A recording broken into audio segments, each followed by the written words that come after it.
know you want it, and if you let me, I can take you there.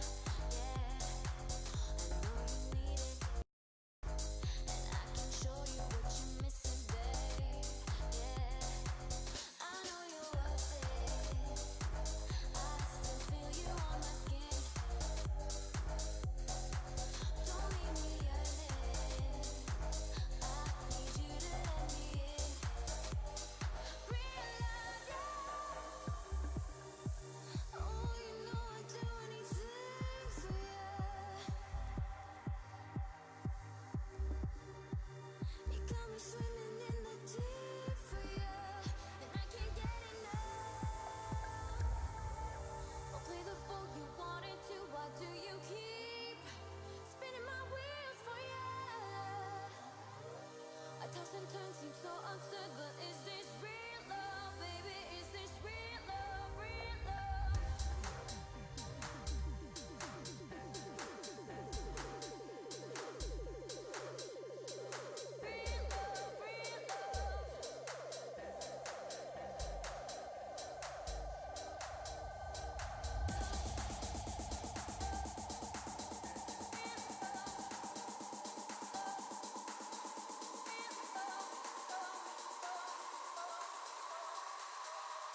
Welcome, ladies and gentlemen, to the third week of the OCE Squad first person invite season for the Esports Underground League. My name is Xenox, and tonight I'm once again joined by Vandy. Vandy, it's great to have you back. Thanks, Enox. Happy to be back. Voice is a little bit hoarse, but we can get through it. Well, I'm hoping you're feeling better.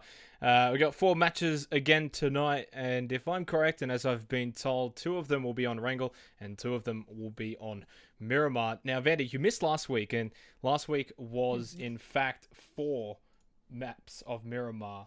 So the teams are going back to a Wrangle this week. Beautiful. I think they'll be happy with that one. A lot of teams, Erangel is just their safe spot, if you will. And Miramar, although it's been out for a while and some strategies have come out, I don't know how teams sit. I mean, you can tell me, just judging by the performance, do you feel like some teams were more comfortable than others? I felt like for the most part it was sort of the similar teams doing well. Standout has been Hmm. Team Azure for example, and I think that what I saw on Miramar was a little bit different to what you see on Erangel. A team such as, for example, Atletico were a little bit more. They changed their play style by sort of holding on to the blue zone rather than pushing into the middle, and a lot of teams actually did that. So there's definitely Okay. a difference in how teams play on the 2 maps. Makes sense. Different map. And I mean, Miramar as well is quite a big one, but we're going to jump straight into this one. That's a nice flight path right there. It's going to cut through nicely through the middle. Well, just about the middle, just about. Off Little, center. yeah, it's off center. It's Pick with going, pick. it's going towards, it's going towards Primosk, down the bottom there. And one thing, I get the last time you were here, Vandy, is something you were pointing out was the teams like to go to the same locations, and that's something that we also saw on Miramar was that the teams did Hmm. like to go to the same locations even there. It's just generally what they practice for in scrims, and they know the loot that they can get. So then, generally, what you're looking for in the flight path is just who's going to be able to get their guns first, and then start to head into the circle once we see it spawn. But what have we got here? Is Clutch just out in the middle of the ocean? Clutch is, yeah, he's This swimming already. is Yeah. either an accidental press or perhaps some sort of next level strategy. We'll see where he ends up, but that's going to give him a very, very slow start compared to the rest of his team. It definitely is. He is though by himself here for Incognito. Unfortunately, he's he's just gone for a swim, and he's actually now glitched out the observer because all I can hear is water, and he won't come back to the surface to unglitch it. So thank you, McClutch. That's my mistake though for You're doing that. like, So you just wanted to follow him, get close to the action. Now we're too close. I really hope Just too that water close. sound goes away. Anyway, everyone else though is in their looting grounds. Vandy, this is the part of the game where everyone just likes to play safe. Go to the same spots, make sure you loot safe, and then get to the center of wherever the circle's going to be. And I mean, you were just talking about the incognito guys as well, Xenox. I mean, when we had a look at the awesome games played on Sunday, it was incognito that were pretty close to winning that one before Chiefs clutched to finish at the end there. So I'd be keeping my eyes on them to see how they're going to play tonight as well. Ooh, incognito. Incognito, yeah, Well, those they're boys, they did a they're out. really nice job. They're out. McClutch has already died. That's the first team out. He was by Oh, well, himself. there you go. Uh, Wait, aren't the rest of them still alive? I can no, see them in the middle. no. That was it. That was it for incognito. Okay, there Yep. you go. All right, forget about it. So No, after that beautiful performance on Sunday, fell a little bit flat on its head. Unfortunate, but let's see how the rest of the teams are heading into this one. There's a lot of action heading around the middle of the map there as teams settle in, and they're continuously looting there. But this circle, it's going to favor the ones who have landed into Pachinki. Yeah, definitely for now, it does give them the benefit of not necessarily having to move straight away. And for the teams that are around School and Roshawk, which, as you can see, is Extricity. I hope I pronounced that correctly. That's the former Atletico Academy boys, so I guess a bit of a congratulations to them to pick up their own organisation. You've also got Carnage Esports in there, and you've also got Team Immunity. Now, I hope, Vandy, I was very diligent as the players were just moving around in the lobbies this entire time, and they didn't pick the same spots as last week, and made my job harder. But I'm pretty sure I got all of them in the right names. Team names in the right numbers. So if I make any mistakes, that's the reason why. Blame them, not me. But You can blame them. they're Exactly, gonna you've they're covered your gonna butt. they're gonna push in towards the Pachinki way, and this does give the hench kids a chance to maybe get a few kills. Exactly, as they rotate in. So that's why I was saying just being on that border can be very advantageous as well. And we do have Beef with Potato and Crew, which are the Chiefs guys, just looting overall in Gatka as well. So they're quite out of the way. I don't think any teams will be coming too close to try and contest that one yet. But what we want to see teams doing is after they've got all the loot that they need, start to think about where they'd like to set up. As we know, it can be pretty nice to get that house early on, have some cover. And like you said, Xenox, start to watch if anyone's trying to rotate on into that circle. While we've got a little bit of time, I guess we'll touch on the standings so far. Team Azure in first place. Trident Esports, who picked up Team Sway in second place, and Greyhound Gaming in third place at the moment. Now, if you look at the position of Azure, they've got military base by themselves. They're in the circle, so there's no rush for them to leave. For a team that does generally really well, this is a great start for them. Yeah, absolutely. I mean, you highlighted them, and that was something I wanted to bring up as well. We haven't seen too many teams claim military. You know how we were talking about that teams have got their drop pattern of the city that they like to drop in, they practice for it in scrims, things like that. Military base is one of those spots where there can be a little bit of contention just because of the loot up for grabs there. So very advantageous for Azure to get the drop there and then get it uncontested. What's going to happen is, though, when they have to rotate out onto that bridge, that's what might make it difficult. They might want to look for a boat and then see if they can bypass that for a safer way in. Well, the end of that bridge is essentially almost the center of the current circle. So you're right, that could become a bit of a hazard for Azure. But as you said, they could take a boat and sort of go the long way around. I guess for their sake, though, they probably won't move at all until the next circle sort of, makes its head pop up and say, hey, we're going over here. So it could favor them, and it could maybe end towards the Ferry Pier.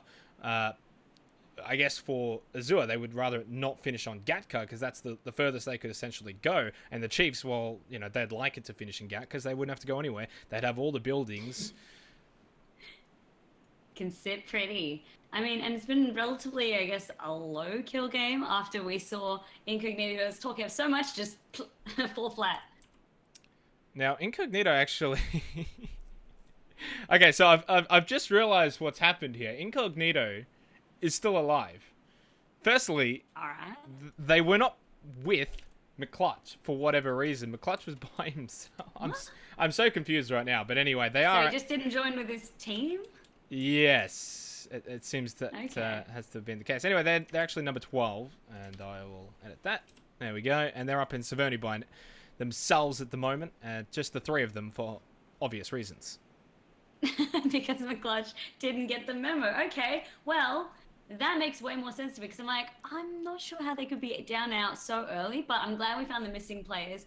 They do have that handicap, though, being down team members so early on in. It's going to hamper, I guess, some decisions that they can make heading into the rest of the game. And it goes to show, I was not lying. These players just really wanted to move around their lobbies tonight. Anyway, they are moving as well, actually, towards the center of the circle now.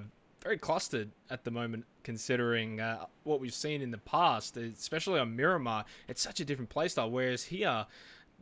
on Erangel, they just like to get in as quick as possible. They've looted up, they're moving in now, and it's time to just sort of find their space within the circle. Interestingly enough, no teams in Quarry at the moment, and at the moment, only Mavgod for F7, who, by the way, picked up the Angry Smurfs, is in Primorsk by himself. Hang on. Look at the hench kids, as well as we've got a fight on our hands. Yeah, we do. Oh, well, not necessarily a fight, but a beat down, if you will. That's Bit of a beat down. So I was wondering when no one was. What are you saying? I was keeping my eyes on the Trident Esports guys as they were rotating in because they were in the middle of two squads, the hench kids, as well as who was that just shot him as well? I think it was just part of hench kids squad. And then I'm like, why is no one taking any shots at them? Finally, they rock up to that house that we saw them holding onto, and with that Trident Esports, they managed to get the player, take the house as well. But Crush, you can see him on the side as well. He's dodging those bullets. Yep. With Ovlia trying to shoot at him as well. Yeah, I'll tell that. Look at those passing by shots. Interesting there for Azure. They were happy to just move in. They didn't want to hold military. They're like a pot now, taking some shots at Dak, who is part of DBP Esports, which they just lost Spaggy. So they are down to just 3 at the moment. And we've still got 51 alive, 14 teams. So As I Love Spaghetti gets knocked down as well by God69. And as I was about to turn away, Like a Pot also gets knocked down by Ovtala. God69 did also finish off I Love Spaghetti, part of Jam Gaming. So, Like a Pot, he's not like a pot at the moment. He's just crawling around. Trying to get some cover, see if he can get team for assistance. But he knew what he was signing up for. He's in no man's land. And with that, he says, put me out of my misery. Yep. So, Azure, they get ground advantage now. They got past sort of the tricky part for them, the hazardous bridge, and they get themselves a location that they can hold for now. Slegs and Co for DBP, the remaining 2 members, trying to just get past a bit of an ambush. They don't make it. They get blown up. Nope. And Bubble will get the kill, which means they get the points. And they also wipe them out. So DBP Esports, Vandy, out first team. They're out. They are. So that's really interesting. Trident Esports, who I thought would get punished, rotating on in. In fact, it was DBP that then had their members so split and taken apart. This year, they didn't even go for the boat. DBP, I thought they might have tried the bridge camp, anticipating seeing if anyone was going to rotate out from military. Didn't work out for them. M24, yeah, 4 times scope and a level 3 helmet, but it's very, very dangerous to try and attempt to grab that. There is someone, though, who wants to possibly grab that, Nick 101, although he's a little hesitant, and for good reason. Of course, Triton Esports just on the other side of the road. He's going to go possibly make a break for it now. It's always a risky play going for these crates, but the rewards can be worth it, and for Nick 101, he's going to get the rewards. Beautiful stuff by Nick. He used the terrain really nicely to his advantage as well. He sensed that there were shots, but you can see the way he was just carefully approaching. He says, it's too good for me to try and pass up. Yep. I mean, it's right there. I've got a good field of view. And with that, let's see if he can land any juicy snipes. Definitely, they were aware of Trident Esports' position, considering they were also shooting at the remaining members of DBP Esports, and they were the ones who actually picked up the kills. And now Nick with the M24, he's got a great sight line onto Unique and God69, Crush, and Bubble. So you can see he's really scoping them out at the moment, but he's not taking any shots. The reason why, even if he gets it down, he knows that there's a couple of squad members that can revive. So it's more advantageous for him to hold position and then see if he can catch him making a rotation or anything like that. Just providing the comms for his team, because even as he gets that down, there's no way that they can push up and then get any advantage out of that at the moment. Yep, and they are split a little bit soon, and Colsey not quite with them, although does take a shot, and he's just going to neglect everything that you've just said, Vandy, but that's okay. He's like, nah, he's hungry for the down. Yep, I want the down. Sometimes just getting, if you know you can get the down and then follow it up with one more shot to get the kill, that's 7 points that you can secure, and it also hampers the team down to 3 members. Blue Zone coming in now. Most teams are already in, and that's still a big circle, and really not many players, only 47 alive. We did have quite a few kills, about 7. I think we had about 6 players not sort of come in tonight. Noticeably, the Atletico squad's not here, and obviously Tainted Minds is still overseas. Yep. So, I mean, the numbers will be a little bit thinner, but it doesn't matter. It just means that everyone's been holed up so cozy, especially north of the ferry pier area. You can see it's quite clustered for the teams. A couple of teams as well just hogging the outer edges, just avoiding that conflict where they don't need to for the time being. So, Second Circle has made its presence known, and Gatka's eliminated, Pachinki's eliminated, and Ferry Pier is pretty much obviously the last notable name that's left within the circle, and that just means a lot of open space, a lot of trees. There is still some hill a little bit to the left, and obviously you've got the cliffs. The bridge is still in play as well with the Azure boys, but they're already over the bridge, and they know that no one else is going to really come behind them. Exactly right. They've cleared that one out, and they knew that they were the only ones in military base, so very, very unlikely that we're going to see anyone there. Nick, as well, you can see as soon as the new circle is up, a couple of teams, they frantically want to get into that new circle. Yeah, let's get to the action, though. It's the remaining members of Jam Gaming here. Cheeses is reviving Bouncy Butts as they got the knockdown from Team Immunity across the field.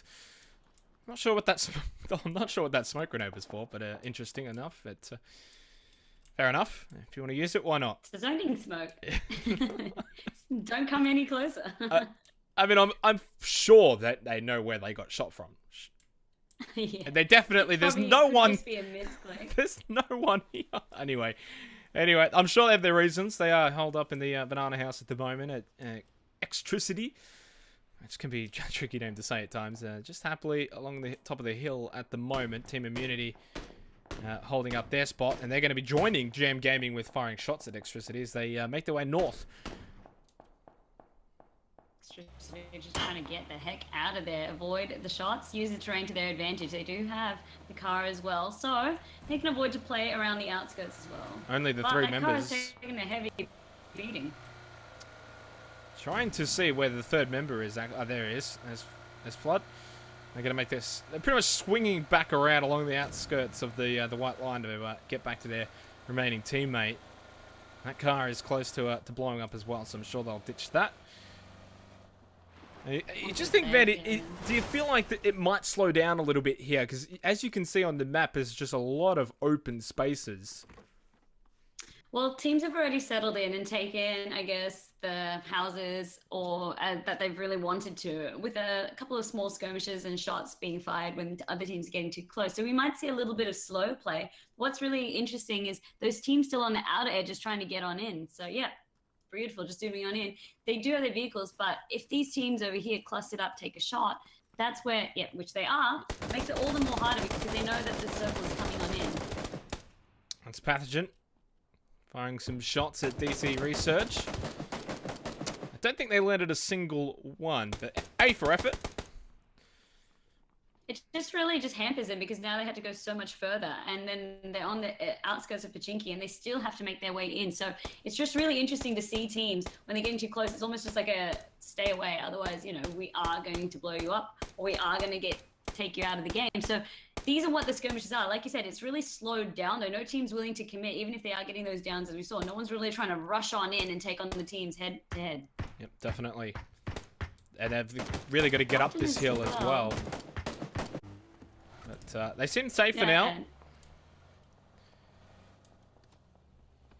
Sitting pretty. Whoa, Ronon actually getting knocked down. A bit unfortunate here for Incognito. Now, obviously, they already lost McClutch pretty early on. And this is better use of the smoke grenades.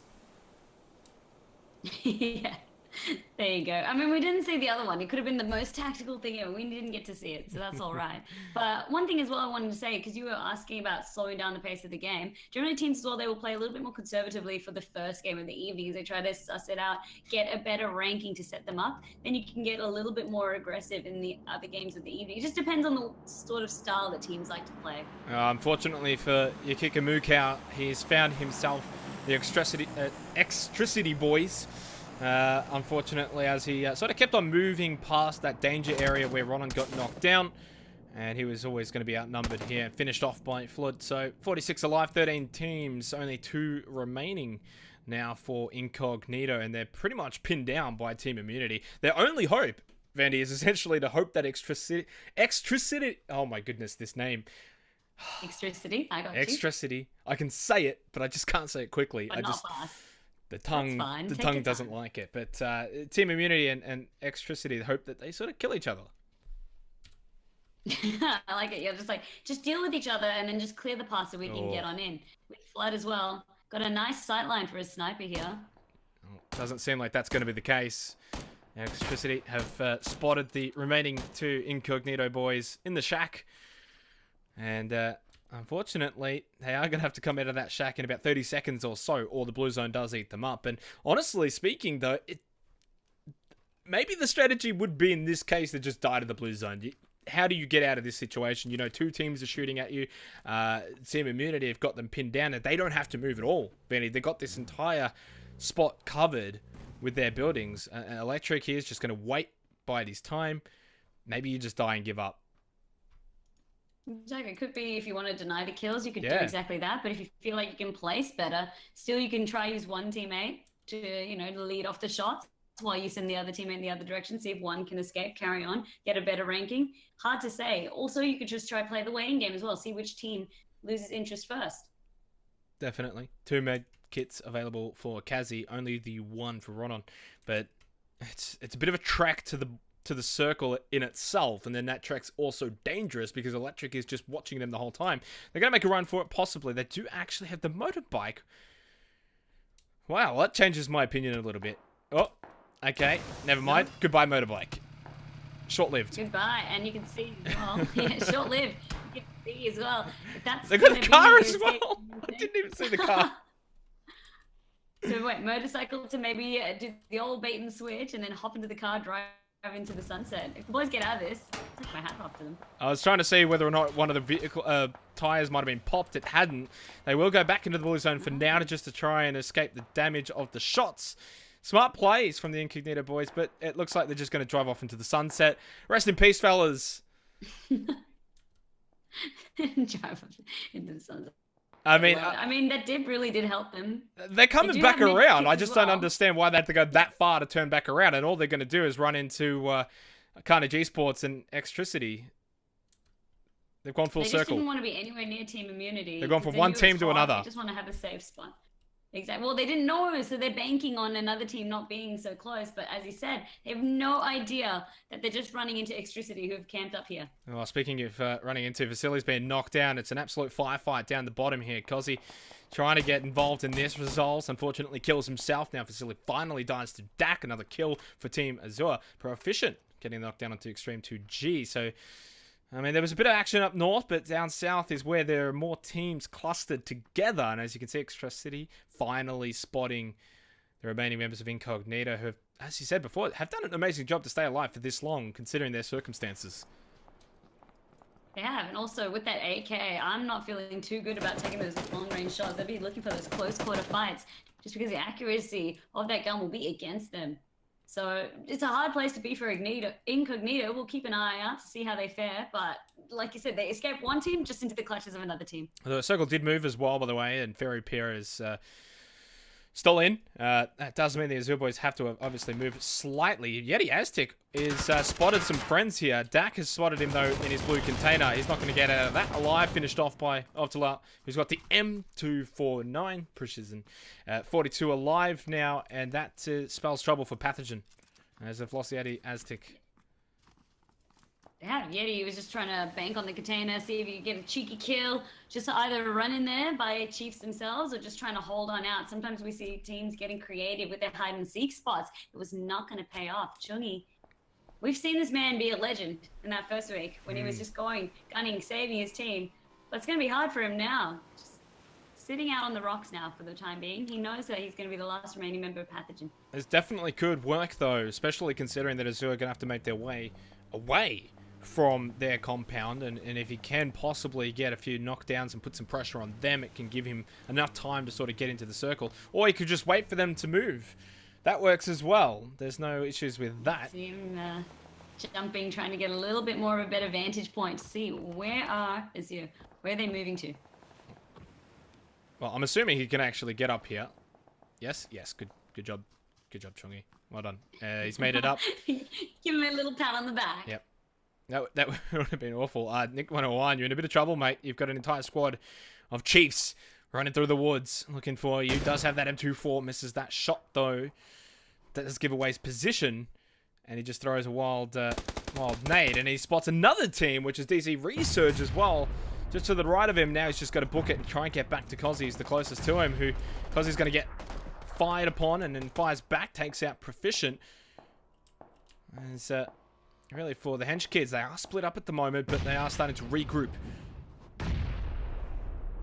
This is hard when you're fighting out in these trees. It can be so brutal if you're trying to keep your eyes set on to one squad. Another squad can rotate off from the side. So you need to be aware of all your angles at the time and how to do that by using your team members. Kasoon getting the knockdown into Kills now. Lunatio, and Kozzy, unfortunately, got spotted by a Lucid Freak. So, a kill there, or a knockdown at least for DC Research. As Nick 101 has still got that M24. Why did that go to GURPS? I have no idea. PUBG, why? Smoke grenades now come out from Nick 101. And again, there's a better use of the smoke grenades. This changes things a little bit, gives him at least some coverage. Again, this circle was never going to have a lot of coverage as Lucid Freak dies to Wolf from Team Immunity all the way down towards Gafka Fields. He's got his little shack and he's just popping kills. He actually picked up 2. He's got 5 in total. He's picking up the little bits of people who just get knocked down, and he says, I'll take the 7 points. That's cheeky, but I like it. If you can use that shack to your advantage, beautiful. And the sightline that you saw, that's one of those exposed angles that I'm talking about. When you're in these trees, you can often just zone ahead, use almost that blinker view where you're like, all right, team's just straight ahead. But it's the angles as well that is so deadly. Chungi, unfortunately, does meet the end As Merrick will finish him off, gets spotted. That means 10 teams alive, top 10 in play.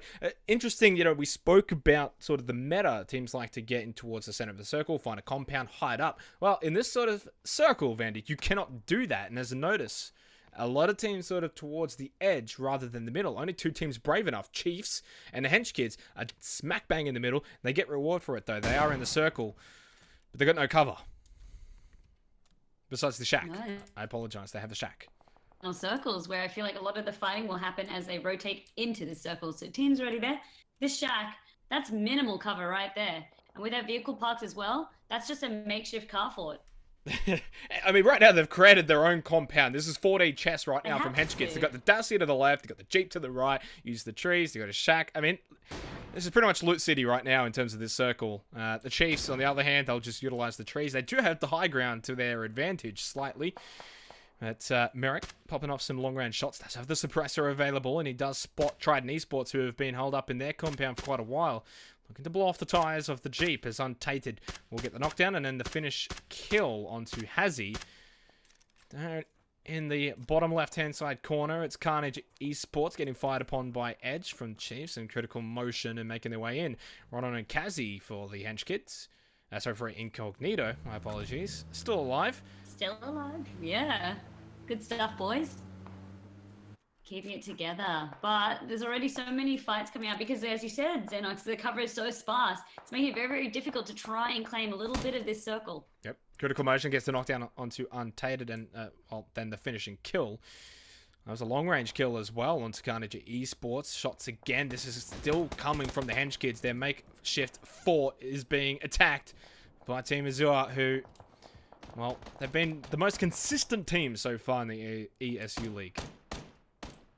They have. They're currently sitting on that top position as well. So as you said, that consistency is really paying off. If they can continue getting these high finishes, as well as netting some kills along the way, sets them up real nicely. Well, they could be in a bit of trouble, though, although Jesus does get knocked down by Kassoon. I was going to say that Jam Gaming were coming up right behind them. That's not to be the case anymore. They've lost Cheeses. That means only Bouncy Butts is alive, as Double J just got knocked down by Uptalo. They've turned around, fighting 2 fights at once, and they're still winning both of them. Critical Motion. The knockdown onto Defs won't kill you, and then the finishing kill. Twitch Double J is also going to get finished off by Bubbles from Trident Esports, still picking up some kills from inside their compound. Bouncy Butts still alive, and for Azure, doing a really good job for their position so far, but they've got to be careful if Bouncy Butts does spot them. Could pick up a few kills. I'm waiting. So many teams so close. So this is where it just gets really, really hard. It's who's going to spot who first. Yeah, he's going to have to walk right up to them as Bouncy Butts does spot Merrick. Gets the knockdown. He's going to try and get the finishing kill. He gets denied. Haters will finish him up as Trident Esports start to push out now. Kassoon finished off as well by Dak. Fights left, right, and center. 6 kills in the space of 10 seconds. Crush with a kill onto Nick 101 as well. And as you can see, the map has just cleared up. Wow, what a change. Somatic last alive as well for the Hench Kids. The fort has not held on, but he has still survived. For now. For now. But he's not out of danger in no ways. You can see how close the squads are to him. Kazi's still alive, by the way. Last for Incognito. They've done a good job to get placing at the very least. Somatic does have Trident Esports right in front of him, and if they come into this shack, he's preparing to unload his Uzi right into them. The door is blown open, though, so he doesn't even have the door to surprise them. Here we go. Bubbles runs in. Is he going to get a kill? At least one. No, he can't. They're both just going to take a bit of damage, pop back out, take their turns, and then finish him off and loot him. Loot those goodies. 19 alive as Optala actually gets finished off by Wolf, who's done an amazing job so far. If we remember where he was located for Team Immunity, how far away he was. Yeah, he was off in this shack over here, which had a really nice sightline into the forest where a lot of other squads were fighting. Haven't really been giving up this position because it's still in that circle. Minimal coverage as well, so this can work very nicely in their favor. They've also made a makeshift car fort. It's always interesting when you look at the map, you think, oh, geez, they're a long way away, but, with an 8 times and even a 4 times, it's not that far of a distance. As Extracity are going to be making their entrance known. Flood, though, immediately knocked down by Biggie J. Jukesy has got a bit of cover here with the bushes. It's not really great cover. As Flood finally gets finished off, Jukesy trying to spot someone, but Immunity all holding up behind the shack, and they're now blown up Dacia as well. Actually provides a little bit extra cover. Backfires for Electricity, and now finished off, it's going to be Jukesy. Then knocked down, then dead. There was a knockdown from Carnage, actually, with the frag grenade onto Electric. But he's going to be able to get picked up. And now Token Carnage is by himself.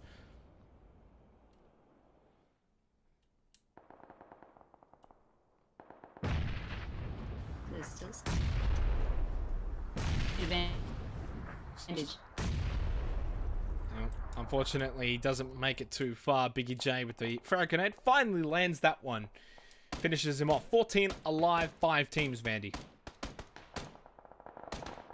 It's getting down to the wire now, and you can see kills just being traded left, right, and center as teams are getting thin, trying to rotate on in. It's gonna be shots coming out from Wolf again. This spot, he's been netting kills all day. He's just shooting fish in a barrel as far as he's concerned. Yep.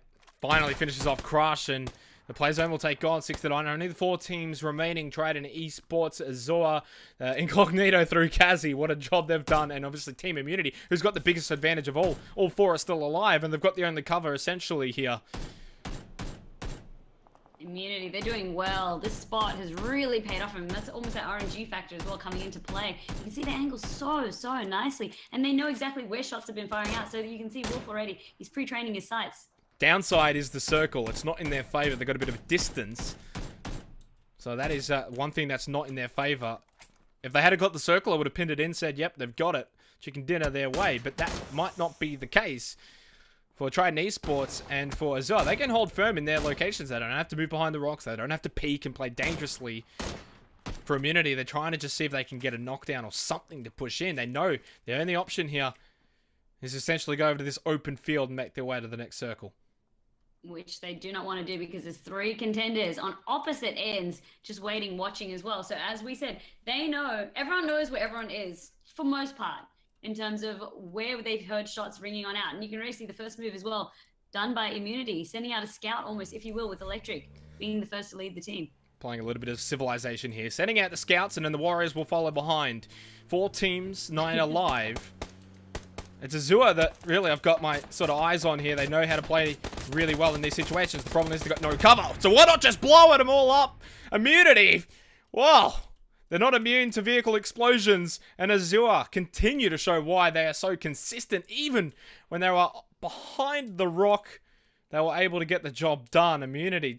Oh, jeez. Chance gone begging. Waiting, and it just turned like that. Immunity, they had the best time just sitting there, and then maybe overstayed a little bit too long. Once the circle had moved, you could tell they're like, well, this is going to be hard for us to try and push into as well. Not really any smokes available as well, if you notice when they were trying to run. Leading with the frag.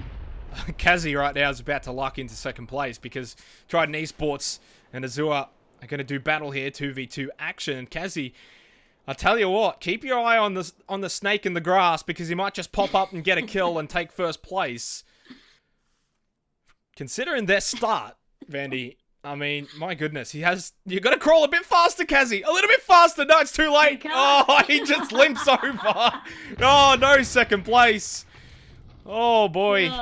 Misjudging it. Of the essence, but so is speed. Poor Kazi. Oh, and the interesting thing, and unfortunately for Kazi, didn't realize, both of these 2 teams were so concerned with each other, they would not have even noticed him. Bubbles a little bit to the right as Unique gets knocked down by Hades. Chance for Azure to not only grab another chicken dinner, but to really cement themselves as the most consistent team in ESU League. Hades spots Bubbles behind the blown up Dacia, and Dax is flanking from the right here. They've got him covered. They've got him surrounded. It's only a matter of time. Grenades go out. The pressure comes on. And that car is on fire. Finally, Dak to the right. He's actually going to get the kill. There you have it, Vandy. Azure showing us how it's done. That was spectacular. They didn't lose their cool. Even though Immunity had the numbers advantage, they said, well, we've got the circle. We can play this quite slow. Once they got that first knock, I love the way they played it. That sort of flank going out there. Hades trying to bait out that line of sight, trying to distract. And then you could see his mate, Dax, on the side, just trying to flank on in. It was just wonderful stuff to see, Xenox.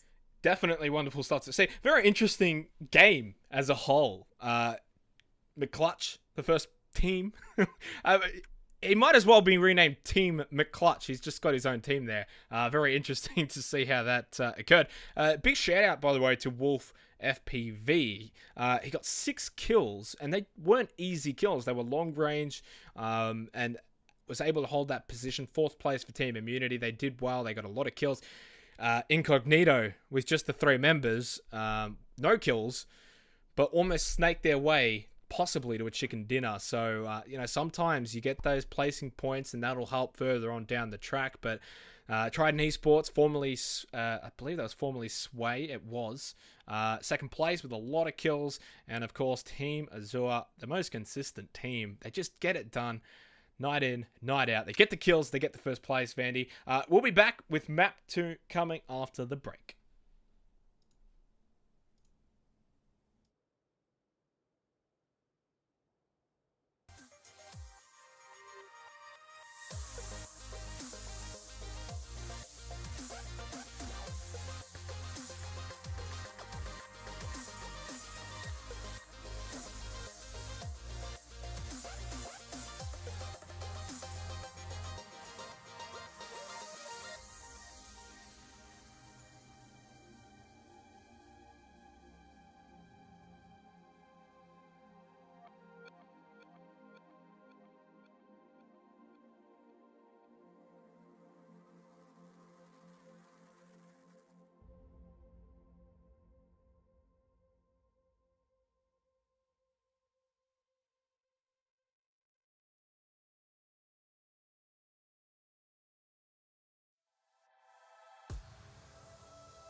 Welcome back, ladies and gentlemen, to the third week of the Esports Underground OCE Invite League. I'm Xenox, and once again, joined by Vandy. Vandy, how are you?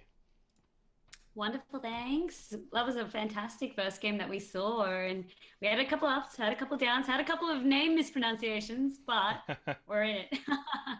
And the teams are hopefully sticking to the numbers that you gave them. They definitely have, especially the ones that I've looked at, so they're all good. It's an A Lift plus. them into shape. Thank you, players. Thank you. I mean, they were fine last game. It was just that they had chosen different numbers from last week. That was the problem. But it doesn't matter. It's not a big issue, and we were able to get through it. We are in our angle again. And so the format for tonight, Vandy, is going to be after this, we're going to have 2 maps on Miramar. Mm-hmm. Beautiful. So we'll go to the Wild Wild West, but for now, still stuck in Erangel. And we saw teams playing quite confidently on it. No real upsets happening, I guess, except for the surprise start from Incognito. But like I said, after their Zoom Osh Gaming playtest performance on Sunday, this is a team that we should watch or keep eyes on as being maybe a dark horse in the competition. They already created a bit of an upset. 3 players sneaking into 3rd place with the snake. A couple of teams unhappy about that, but they just couldn't find that pesky snake. I currently have the teams listed on the screen, and I will get them updated for next week because obviously there's been some teams being picked up. Trident Esports have come in and picked up Sway. F7 has picked up Angry Smurfs, and Xtricity has picked up Atletico Academy. So thought I'd just sort of go over those a little bit again, and I guess a shout out to the new orgs that have brought into the scene. It's wonderful to see. With this plane here, we've got a sort of north to south sort of plane coming on in. So as we saw last game, it was more, I guess, across the center. This one, do you reckon this is more spot on the center? I know we were being a bit panicky last game. I mean, it's pretty much center because at the end of the day, the players can sort of go wherever they want to go, and if they want to long shoot it or if they just want to drop down, depending on, of course, where their team's looting location is. That's the big thing, right? So, I mean, if you look down the bottom already, Azuri heading for the milli base straight away to the military base. So this could be their new drop site of choice. And it's really been working for them. As you said, the most consistent team, when push comes to shove, they're able to stay cool under that pressure and come up against some of the best teams. Even if they might not have the numbers advantage, even if they might not have the right guns or anything like that, they're just very good at adapting to the situation at hand. So to already give them a head start on the loot as well, for such a strong team, that's some scary stuff. Yep.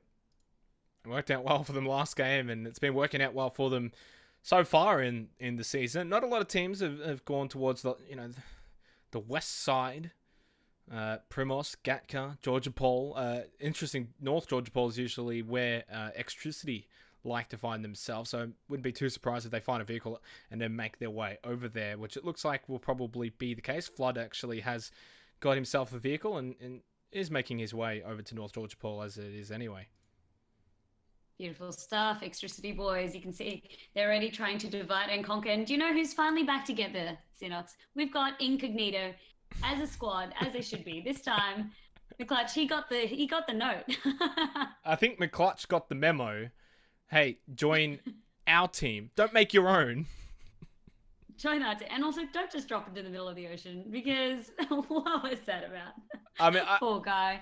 I don't know the rules necessarily in the sense if a player joins by himself, obviously, I think he has to maybe just kill himself. Obviously, he can't really just go and join his teammates, and he's number 20. I think he was number 24, and obviously the rest of Incognito is number 12. That's a scenario I have never seen before in PUBG, but nevertheless, he is with his team now for game 2. And they finished in 3rd place, you know. Kazi was able to snake his way in. Maybe they were able to do it because the clutch wasn't on the team, so it's either going to work 2 ways. They get like 1st place now because they've got the full squad, or McClutch was the one holding them back all along. Nah, just kidding. But, you know, we like to have a little bit of cheeky banter down here, and McClutch, don't worry. We're loving you just because we want to know what happened to have that position. But also what I want to know what happened is Valkyrie being in this position right here. Yeah, Flood, well, he's gone to North Georgia Pole, which is where Xtricity likes to go, and he said to Valkyrie, hey, this is our spot. This is our place. Get out. And he has gotten out. Valkyrie catch him out in the open. So that's going to be an early kill for Flood, and that's going to feel quite good to have all of now North Georgia to yourself now. Well, I mean, generally they have all of North Georgia Port to themselves, and Greyhound Gaming keep to themselves down south. But in this case, it They seemed strayed. I would assume what happened is Valkyrie and possibly the rest of Greyhound Gaming must have thought that Electricity were not there. They didn't probably see them sort of fly down that way, and considering the the flight path, correct. and he just ventured his way up there. But Flood was there, and he said, "No, this is our place. Even if we're not here, this is our place." We've actually worked in their favor. Perhaps this could be another strategy coming on out. You trick teams and thinking that you're dropping elsewhere, but then you rotate on quite early and catch them unaware. It could be something worth noting, or if that was a fluke or a one-off, or maybe we could see a pattern start to emerge. So that's just a point of interest right there. I think it also just sort of depends on where the plane does actually go, and as you can see, the rest of Electricity, they're up in Zaki now. They've decided, well, that was closer to them, and considering where this circle is, which is completely northwest, and it's pretty much a bit of Gatka at the bottom, Roshawk slightly in, but it's mostly Georgia Paul, Zaki, and shooting range is sort of the big places still in, and Severny as well, but that's only going to last until the next circle. So why not go up to Zaki, claim all of that loot, and then you pretty much have the option to then just slowly move center or hold your spot if the circle goes your way, which it could very well. Yeah, that's some nice points that you bring up right there. Let's see how this progresses. But what I'm also interested in, we've got quite a few teams out east. So this circle over here already, after the loot, they've got to start moving. And I'm looking at Trident Esports down there, down near Milta Power. I mean, they're really, really split. We also got them at the factory. Like I said, they just need to loot, find a vehicle, and start to move on in. They do have a vehicle, NZ Snapshots, picked one up, and it's going to go back and get his friends. And obviously down the bottom, military base, this time around for Team Azura, they're not going to be able to sit there for as long as they were the last round. They're going to have to just sort of pick up their loot and then pack their bags and make their way across the bridge and towards Gatka. They did move, actually, relatively quickly last time, and in the end, it worked out well for them, but they're going to have to do it again here, and probably a little bit quicker. Up top, actually, in Kameshki is going to be P for Potato for the Chiefs by himself, and Champs has decided to go to Stalba. He's a bit of a champ for... There is an AR in Stalba. I've never seen that in my gameplay. Anytime I've gone to Stalba, there's nothing there, and he gets an AR. I know that the settings is 1.5 times for an AR, but still, come on, Stalba, what is this? You're like, I didn't expect this. All I get are pistols and shotguns, as is the default loot of choice in Stalba. But, there's always got to be a first for everything, Xenox. And Champs is saying, I'm the champ. Yep.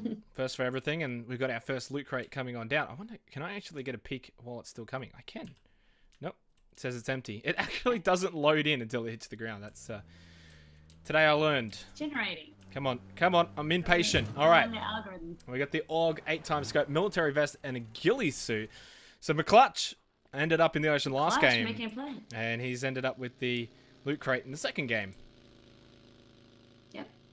Joined by his teammate as well, who's just going to pass on by. So that is going to award them quite nicely. And you can see, because they were making a play for that loot crate, it was very, very advantageous for them to get in quick and get out. That's generally what you want to see. You don't hesitate. If you're going to go for it, you go early, meaning that you're going to really minimize any chance of then coming up against another team.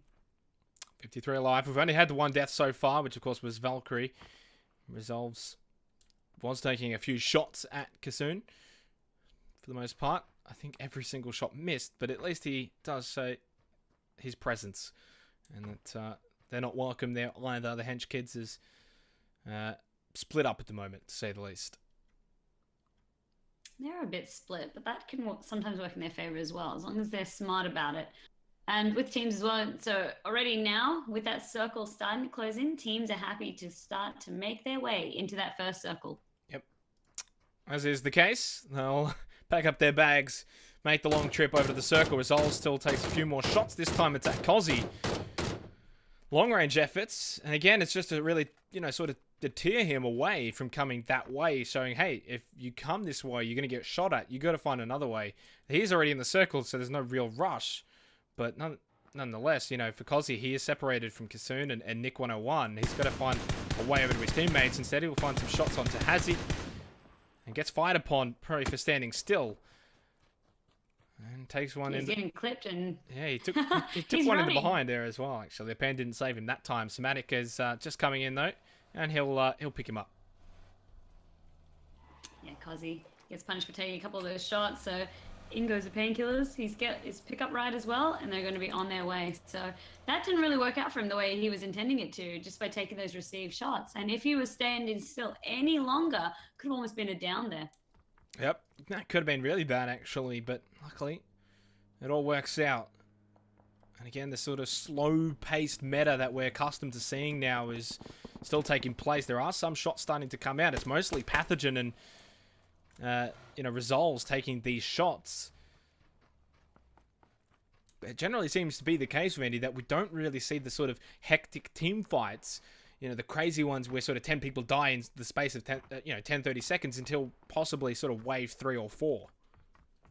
Yeah, there's just no real need unless you have a great advantage or you're finding people out in the open, kind of like Flood did when he got that surprise kill early on in. There's no real need to rush into these fights. It's all about making sure that you've got the advantage when you do want to pick up a scrap, or you're catching teams in the rotations, or you need, it's like that do or die. That's why those fights happen in terms of the third, fourth circle. It becomes a whole lot narrower. You're actually just fighting to get a position or to try and rotate safely into the circle. Oh, very smart So from obviously, Yeti. Come on, you can do it. You can do it. Oh, a little bit higher. A little bit higher, Yeti. Almost. One more. You're pressuring him by watching him. There we go. He got it. The second he got that first higher pretty much immediately. Then I go onto him and start specking, and he started to miss the next higher. But it's a smart play from Yeti Aztec as Twitch Double J knocked down by Cedrix, unfortunately for Jam Gaming. So DZ Research picking up a kill. Cedrix is low though, so I'm sure he'll be able to heal up and he'll be fine. Bouncy Butts and Cheeses quite separated here and no vehicles. Just running for the long haul, and that's going to feel bad. Hopefully they'll encounter a vehicle along their way, because still a lot of distance to cover. Yeah, I Love Spaghetti as well is close to the circle, but again, he is also split up. So Jam Gaming not in the best frame of mind right now. And DZ, they could essentially collapse onto DZ Research here. They don't have the numbers advantage, but technically speaking, I Love Spaghetti's got sort of the better positional advantage in terms of if DZ Research push across the bridge, he will be able to sort of fire upon them. They do have a vehicle in hand, but interesting to see what Jam Gaming can make of this. They're in a bit of trouble here. If they spot him out, as I said, could be very, very awkward for DZ Research to come on in, because they would then be surrounded from back and front, so they're just standing still for the time being. Now, we're going to say his name correctly this time, Outlier. Unfortunately, Outlier, we've got you. The first time we say it, it's because he's died. That is unfortunate for Azure. Merrick has got himself a boat, though. Is he taking to the water this game? I was so surprised that they didn't do it last game. This time, opting for a different strategy to escape from Millie. Well, they have escaped, and it's worked out, except they lost a member along the way. 51 alive. We've had 3 deaths so far, as the blue zone will finally reach the white circle, and the white circle says, let's go to Georgia Pool. As pretty much dead center.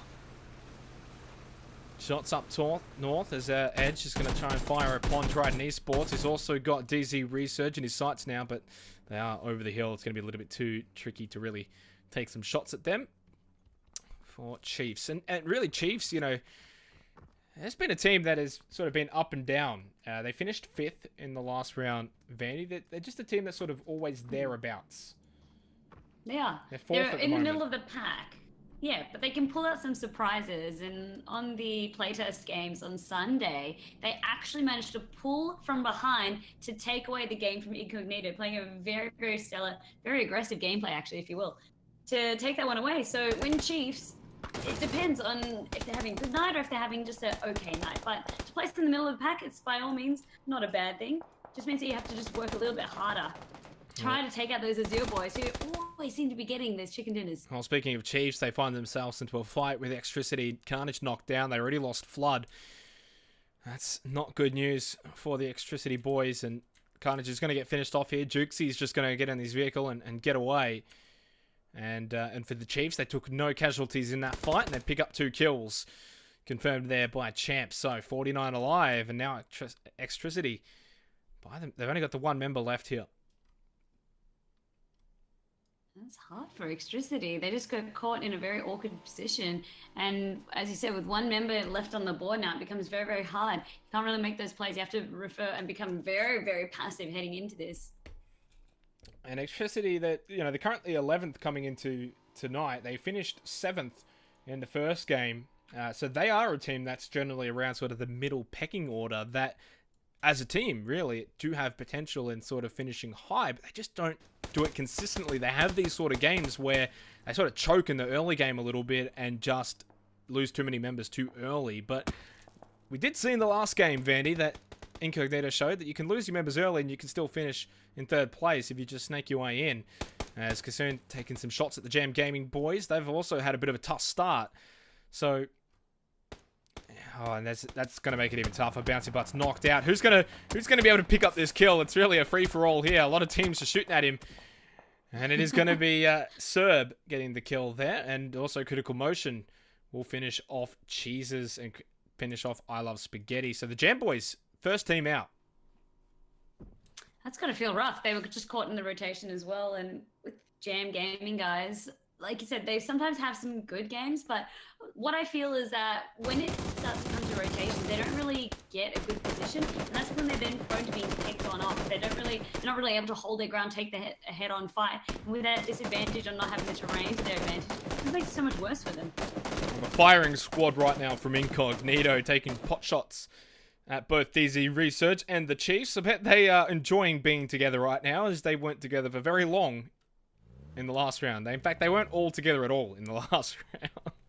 They were very, very split. And then they lost a member early, and it was Ronon and Kazi by themselves for a while, and then Kazi by himself to finish it off. So maybe for them, psychologically, they finished 3rd in the last round, Vandy. Now they're all together. They've seen a couple of teams have lost some members. They're in a good position in terms of the circle. There's not really many teams around them. They might feel like this is a chance for them to really finish strong and possibly get a chicken dinner here. They're also spotting Edge, rotating on in, so not willing to give up their position just yet. Ooh, Cedric. Is that a bit of a having fall? to stop to heal. This is where it's like, pick yourself up, dust yourself off, keep going. He's definitely far away from the rest of DC Research, as you can see over here on the crashed plane, Ludateo, Lucid Freak, and Proficient. Not sure what maybe the plan for Cedric was. He was that sort of scout that we've seen a few times to sort of scout out locations, go on a motorbike, be fast, and avoid those shots. And what it's done now is it has shown the rest of his team is going to communicate and say, well, I'm going to say Incognito because we know it's Incognito, but he's going to say there's a team here who was shooting at me. Circle's moved. It's going to go south Georgia Paul, and Mount Everest is still in hospital, and obviously the loading docks. So that's going to be a very cramped situation now. And this is, as I said, sort of wave 3 now, Vandy, where teams are going to start to really fire upon each other. And we're going to see players die pretty quickly. Look at Dak, if we can focus on Dak as well. He's just holding pretty in terms of sitting in the loading docks. They're all in the warehouse. As it loads in, it's currently the Lego house. As I like to call it. As it loads in, it just reminds me. Or Minecraft. Minecraft's another one. As Trident Esports, they land upon the beach. And one thing that they're going to notice straight away is all of these boats. Now, of course, as we just saw from Dak, American Haters, and Team Azure, they had come from military via boats. So they're well and truly aware that there are other teams already here in Georgia Ball. And I like that they're hugging across the beach. It's quite uncommon for teams to approach from this way, and it gives you a vantage point, I guess, if you're trying to see anyone crossing in from North Georgia. You can hear the shots ringing out now. Yeah, speaking of vantage point, though, Team Immunity have got quite a bit of a vantage point on Trident Esports. The problem is all those boats do provide pretty good cover for Trident, and there's also a bit of a distance between the two teams. It still has...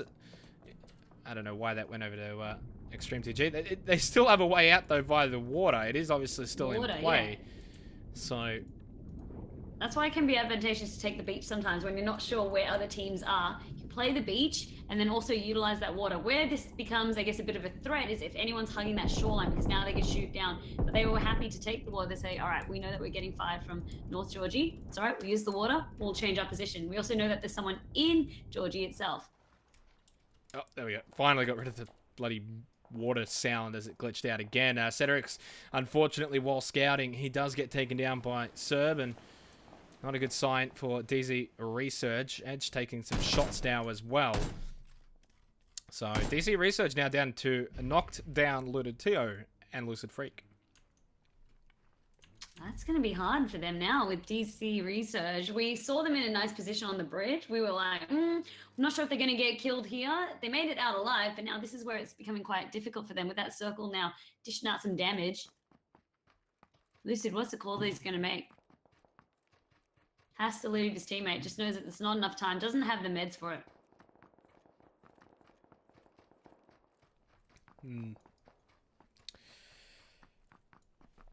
Well, it's going to be tough. Ludo Teo, unfortunately, does not make it. He was always going to be unlikely to make it, Vandy. There's too much damage coming out from the circle. Like I said, without the meds, it just makes it so hard. I'm not even sure if Lucid Freak's going to be able to get in. Well, he's pretty far away, and this is his last first aid kit as well. He does have 8 bandages, but as you said, the distance, that's going to be the biggest factor here. We'll just scout ahead, see if there's a vehicle. Well, there is. I wasn't wrong. You can't use it, though. What a tease. That is a tease. He's Grenade just... it, flip it over, get it on in, see if he can make it. He does have the full as well with the full boost bar. He's got that additional speed for the sprint, so we'll see if he can get it in, but we'll wait and see that one. We'll probably keep tabs on him on the kill cam because there's a lot of action going on in other parts of the map. Yeah, there is a lot of actions. Nick 101 getting knocked down as well, as you can see down the bottom here. Pathogen taking some long-range shots as the new circle is pretty much made itself aware. Now Nick 101 gets the kill. As soon as I leave him, he does spot Lucid Freak, so he didn't make it. He made it into the zone, unfortunately, only to his death. So the Hench Kid's doing a good job holding up at the moment. The rest of the teams, though, Vandy, are pretty much within the next circle already. So surprising that there hasn't really been sort of that massive, you know, sort of team fight that's sort of happened just yet. They're all sort of holding their own locations. Although getting close is Incognito and Team Immunity. Oh, this would be a good fight if they do manage to cross paths, but it's going to be unlikely for the moment. Incognito just look like they're passing on through. Whereas we've got the Immunity Boys. They've been in this house for a while now. Just came out. We saw them taking shots at the Beach Boys across the water. It's still sitting pretty because the circle, they're still within it. Oh, another crate. It's a Groza with a 4x scope and a level 3 backpack. The Groza, though, is the very important one. That can cause a lot of damage, especially up close. P for Potato. Well, He's the closest player. he's definitely the closest. It is out in the open, though. It's and very out in the open. Pathogen's got an absolute peach-perfect view of this crate as well. It's just not worth it. And I feel like maybe P for Potato might die in this situation. Or, if he's smart, you hold the location because you're in the circle. You do have the observatory tower. No, you just have a little hut. Never mind. It looked like the observatory tower on the map. But anyway, to hold for the boys and just wait for the Chiefs to come and claim this location if they can sort of deal with the Hench Kids, who Somatic is pushing up here with Nick 101. They're going for it, and in fact, They're they've going for a gone swim now. straight to the water. It's alright, they can still play this terrain, use the rocks, see if they can get in, but they are taking fire. Cozzy actually taking quite a few hits, knocked down. That's going to be from GURPS.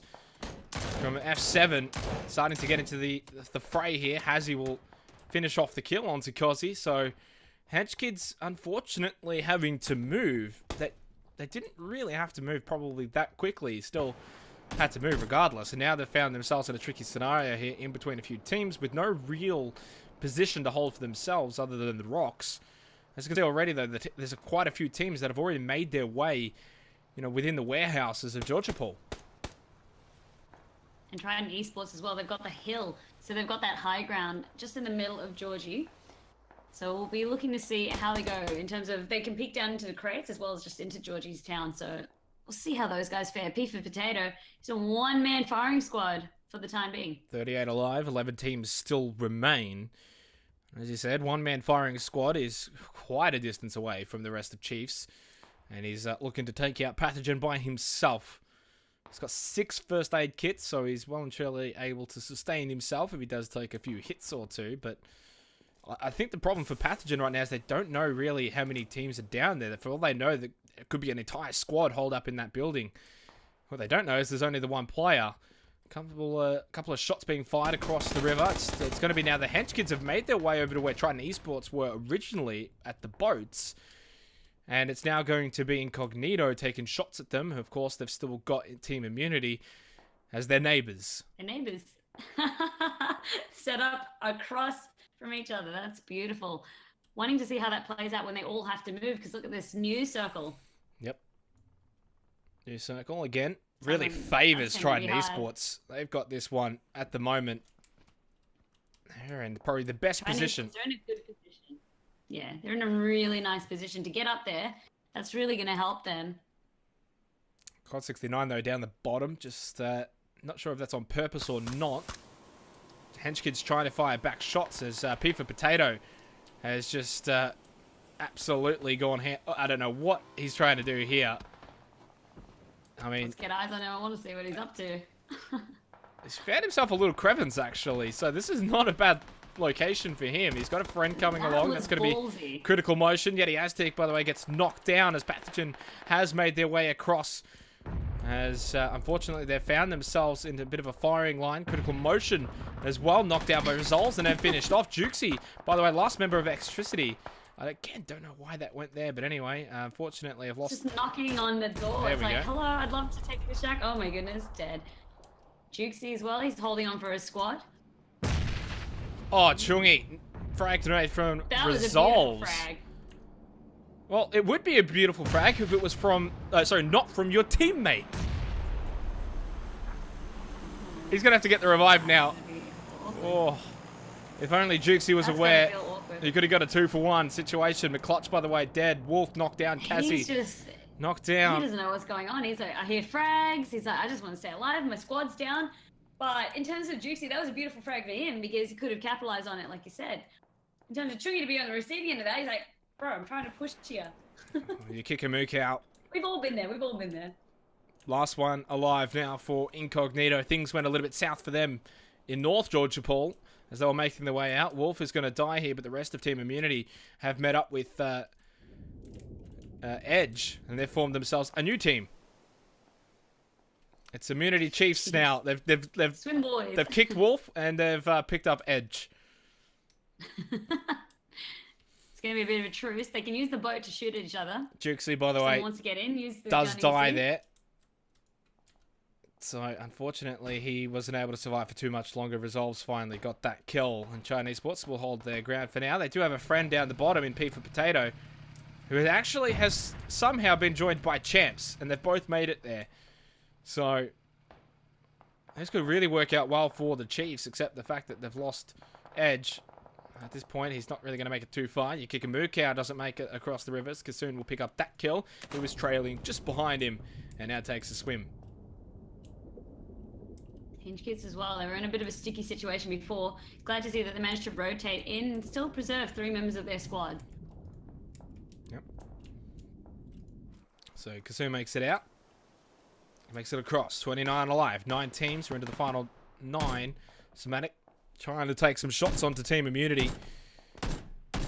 It's always going to be really difficult in the water, but he does actually get the kill onto Electric. Biggie J very low, about probably 2% health. GURPS falls to Extreme 2G, and Nutshot's quite low as well. So for Team Immunity, it's coming to an end. P for Potato has been found, so is Champs. It's Crush and Unique. So Triton Esports clean out the pests underneath their bunker.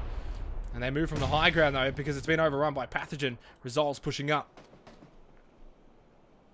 Well, Resolves is looking as well to see who else he can spot. So, as you said, occupying the ground that Trident once held, and that's because the circle is coming on in. It's forcing everyone to get so much more closer. And actually, Trident, they get shot. Yep. That's going to be a knockdown onto a Unique. Down, but we've Yep. got Crush. Crush still alive, though. And And NZ Snapshot's snapshot. in the middle of the boys. Yeah, he is. In the town. He's in the thick of things, running right past Extreme 2G. This is tough. Chungi, by the way, running. As, it is going to be DPP Esports, who have been the most quiet team this game so far, but they're doing a good job of staying alive. And as I say that, Kebabdol gets knocked down by Vasily, and they've got to quickly rush to get him up. No, they're going to have to leave him behind. The blue zone's coming. And at this point in the game, Vandy does a lot of damage. They're just going to have to push this one.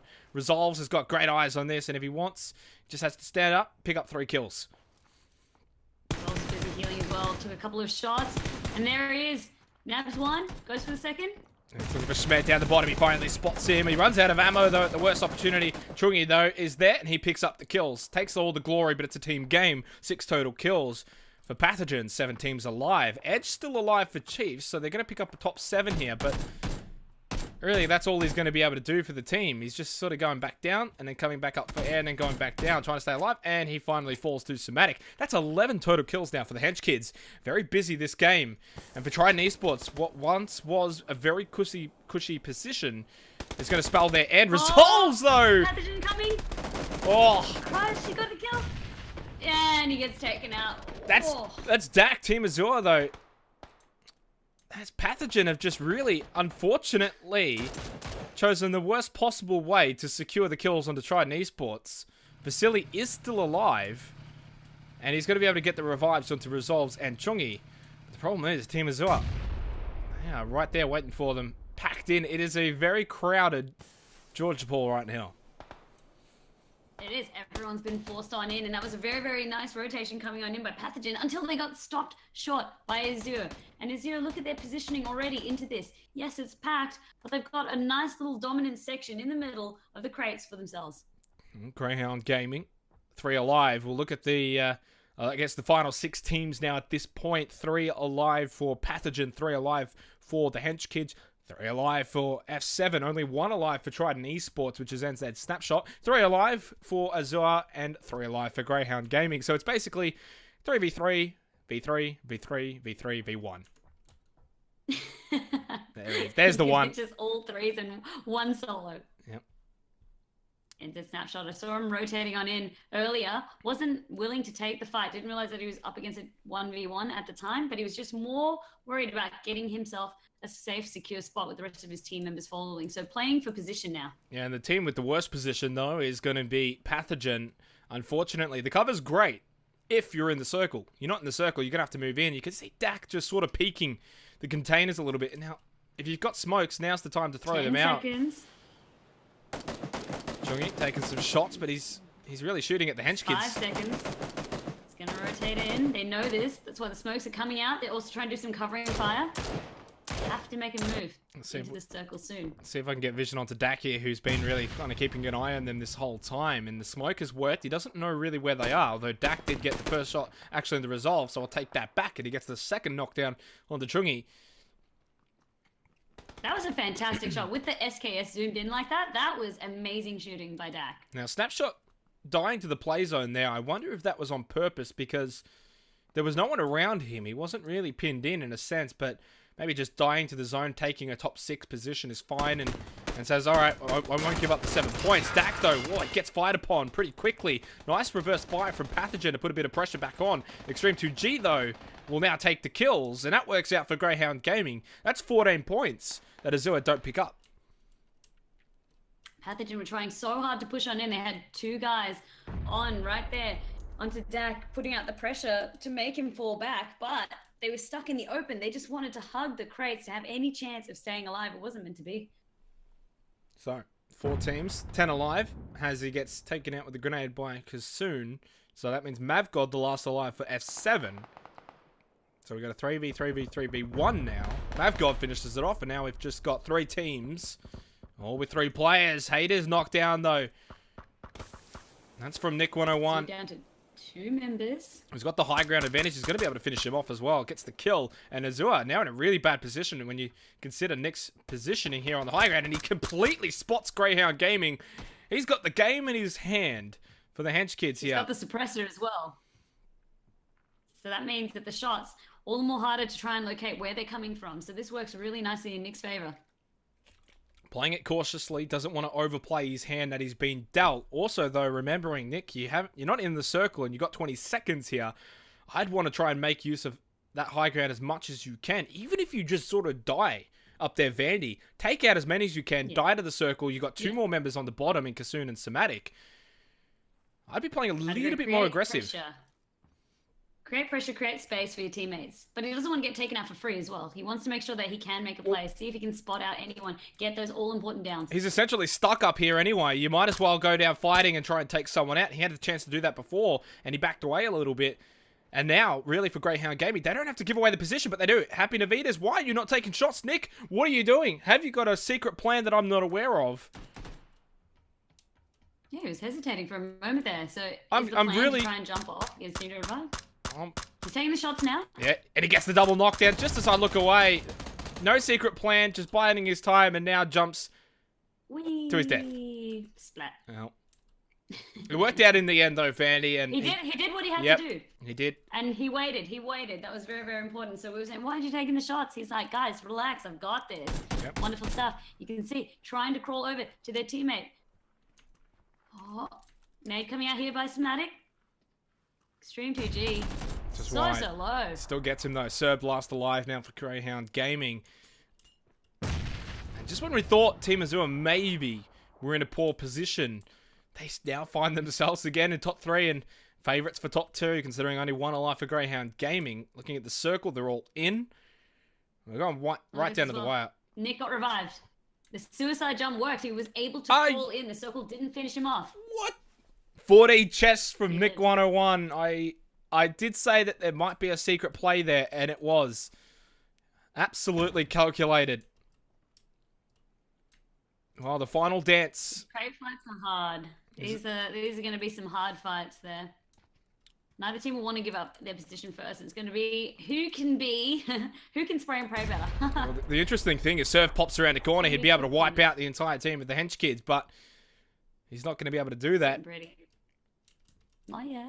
Biding his time as well. He does takes out Kasoon. He does spot Somatic as well. Gets the second knockdown. The hench kids from miracle plays to possibly the impossible. Now with Nick 101, really the last one standing for them. They've gone from the favourite team to the team that's about to get knocked out. There goes Nick as well. Serb, you've just wiped them all out. Greyhound Gaming still alive. Top 2. Serb would be so happy with that one, waiting and getting those quick kills, just jiggling the corners like that. Now it's going to be a 2v1. Can he pop another miracle? We'll get his first person. He's up against Azure as well. His view here. Against Dak and Merrick. Henge kids would be so upset with that as well. They positioned so well for this final circle to then get taken out from behind. Smart plays from Serb, popping around the corner just to see where the position is, then popping back, not throwing the shots. Now he tries to pop the shots, but Merrick has obviously got him completely pinned down. Dak's position could possibly try and move around, and he does as soon as I say that. They want to try to cover both sides. There comes the grenade. He gets the shot, but it takes out Serb anyway. So Team Azure back-to-back chicken dinners. Big credit, though, has to go to Serb in that situation, Vandy, when it looked like the hench kids had just about done enough to really secure that chicken dinner. It just all collapses. 8 kills for Nick 101. Clutch plays towards the end as well. A bit of 4D chess with the revive play. But they only get 3rd. So hard, like I said, for Hench kids. They played so well. Nick utilizing that high ground and then even getting in. He netted himself 8 kills. That's massive right there. He can still feel happy getting that kill count. In fact, the whole team can. Monster kill count, but Serb just waiting there, biding his time from the back right there. When push came to shove, they were just so unaware. They just didn't know where he was. So they were happy trying to push, trying to see where Azure was, thinking that maybe it was going to be a 3v3. Tough stuff, but that was a spectacular game. Definitely was, and Team Azure, usually an aggressive team, generally pick up a lot of kills. In this case, only 1 kill each. They lost to Outlier very early on, and from that point, you know, you thought maybe this was going to be a game where they aren't going to be able to pick up a chicken dinner. Well, never write off Azure. They get the chicken dinner 2 in a row. Can they make it 3 in a row? We're going to Miramar next. Stay tuned.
Welcome back, ladies and gentlemen, to the Esports Underground OCE Squad First Person Invite Season 1, Phase 1, Week 3. I'm Xenox, and I'm joined by Vandy once again. We're now in the wild, wild west in Marama. How are you feeling about this one, Xenex? Are you excited? I'm a little bit excited. I think it's always nice to see, a bit of a change, Vandy. Something a little different. We always see the players go to the same looting locations, and the only real sort of RNG for us is the circle, right? So in this case, this changes things up a little bit in terms of, obviously the players have got their own locations here on Miramar as well, but how everything's going to play out is quite different. Interestingly enough, we had a game last week where the whole bottom right corner was the first circle, and it was 50% of the land and 50% of the water. It made for a very interesting finish. Was it very, very packed, I would assume, in that final circle? A lot of, I guess, kills coming out early, trying to secure the spots of what's left on the land. So would be interesting to see if we got that circle again tonight. Don't think teams would be too happy about that. Generally, when there's water involved, teams are just like, ugh, just changes the whole plan completely. Boats suddenly become so much more of a necessity if you want to try and camp around, get different sort of vantage points. It's a whole different ball game. I think with a circle like that, though, a lot of it came down to the teams who could transition well around Puerto Paraíso. I think I pronounced that correctly. That is one of the... I loved the accent that you did. you got to put on the accent, though. Exactly. El Pozo. You have to put on the accent when pronouncing the names on Miramar. I'll have to help. I'll have to get my Spanish on as well, like Los Leones. Exactly. There you go. Perfect. Absolutely perfect. Let's keep it up. We got to, cosplay a little bit of this. This flight path right here that we've got now, heading from south to a little bit north, ever so slightly northeasterly as well. Well, this is essentially dead center. Good. Yeah, we've had some really nice flight paths tonight in terms of just teams can go pretty much wherever they want without needing to go too far. So spot that vehicle, drive up early. It just opens up a lot of the map. The circles, however, haven't been as forgiving. No, they haven't. They have been definitely short of forgiving so far. They've been all over the place so far, especially as they were on Erangel. For those who are just joining us, this is the third map of the night, and the fourth one is going to be also on Miramar for the final game of the night. So a little bit of a difference here. So far, Azure have picked up both chicken dinners. Can they go for 3 in a row, Vandy? They've been a very dominant force tonight, and almost where we thought last game they might be in a little bit of a tricky situation coming up against the Henge kids. They got that early high ground kill with Nick up there. In fact, it didn't work out that way at all because we had, I guess, a spy in the midst with Senj. So it was really, really interesting to see how that one played out. But Azure then, they took that advantage. They're like, well, thanks for clearing out the competition. Yep. Now we've got that advantage against you, and it's too easy for them. So let's see where they're going to be heading. Let's track a little bit of their progress. Well, they're going up top towards Torre Ayumada. Is it your mudder? Mudder? Well, they're going to someone's mud up there, but they're quite comfortable up there, though, by themselves. The only team that's close is DZ Research down in Cruz del Valle. And this is what I'm talking about with this circle, Vandy. Very similar to what I saw last week. The water is in play on a map that doesn't have a lot of water, and it's all sort of located in the bottom right-hand corner. I'd say about maybe 30% of that circle is water. And no one was in Impala or El Hazar. So very interesting to see teams really picking, I guess, more of the western side of the map and also focusing around the center as well. So wondering which teams will start to rotate in first, but also, I guess, in those high loot areas as well. With teams, I mean, this Miramar is a very interesting map. It's so big. Generally, it can be quite a slow early game because there's just so much distance to traverse. Sometimes you just not see a team until about mid-game, until about 3 circles in. Very different change of gameplay from Erangel. Yep. And the reason why I bring up the water is not necessarily because it's anyone's going to play in the water. It just impacts how much of the zone is actually within the first circle. Vasily having a bit of an accident here. Mate, you got to stay on the bike. Because as you can see, that means there's quite a small amount of playing field in just the first circle.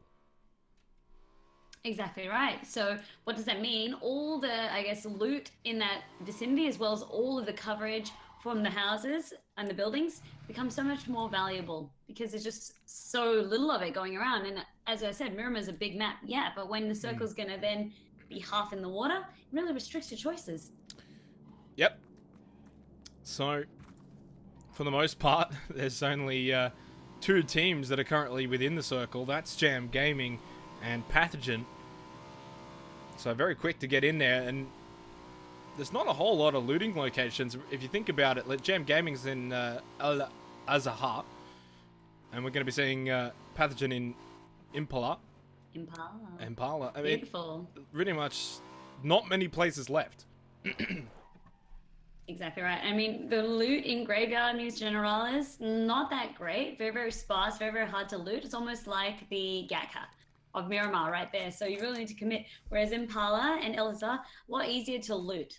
So Mm. much more dense, closely packed. And already you can see that first loot chest where it's gone into the water right there. So someone's going to be needing a boat there looking to pick that one up. If teams were even able to spot that one.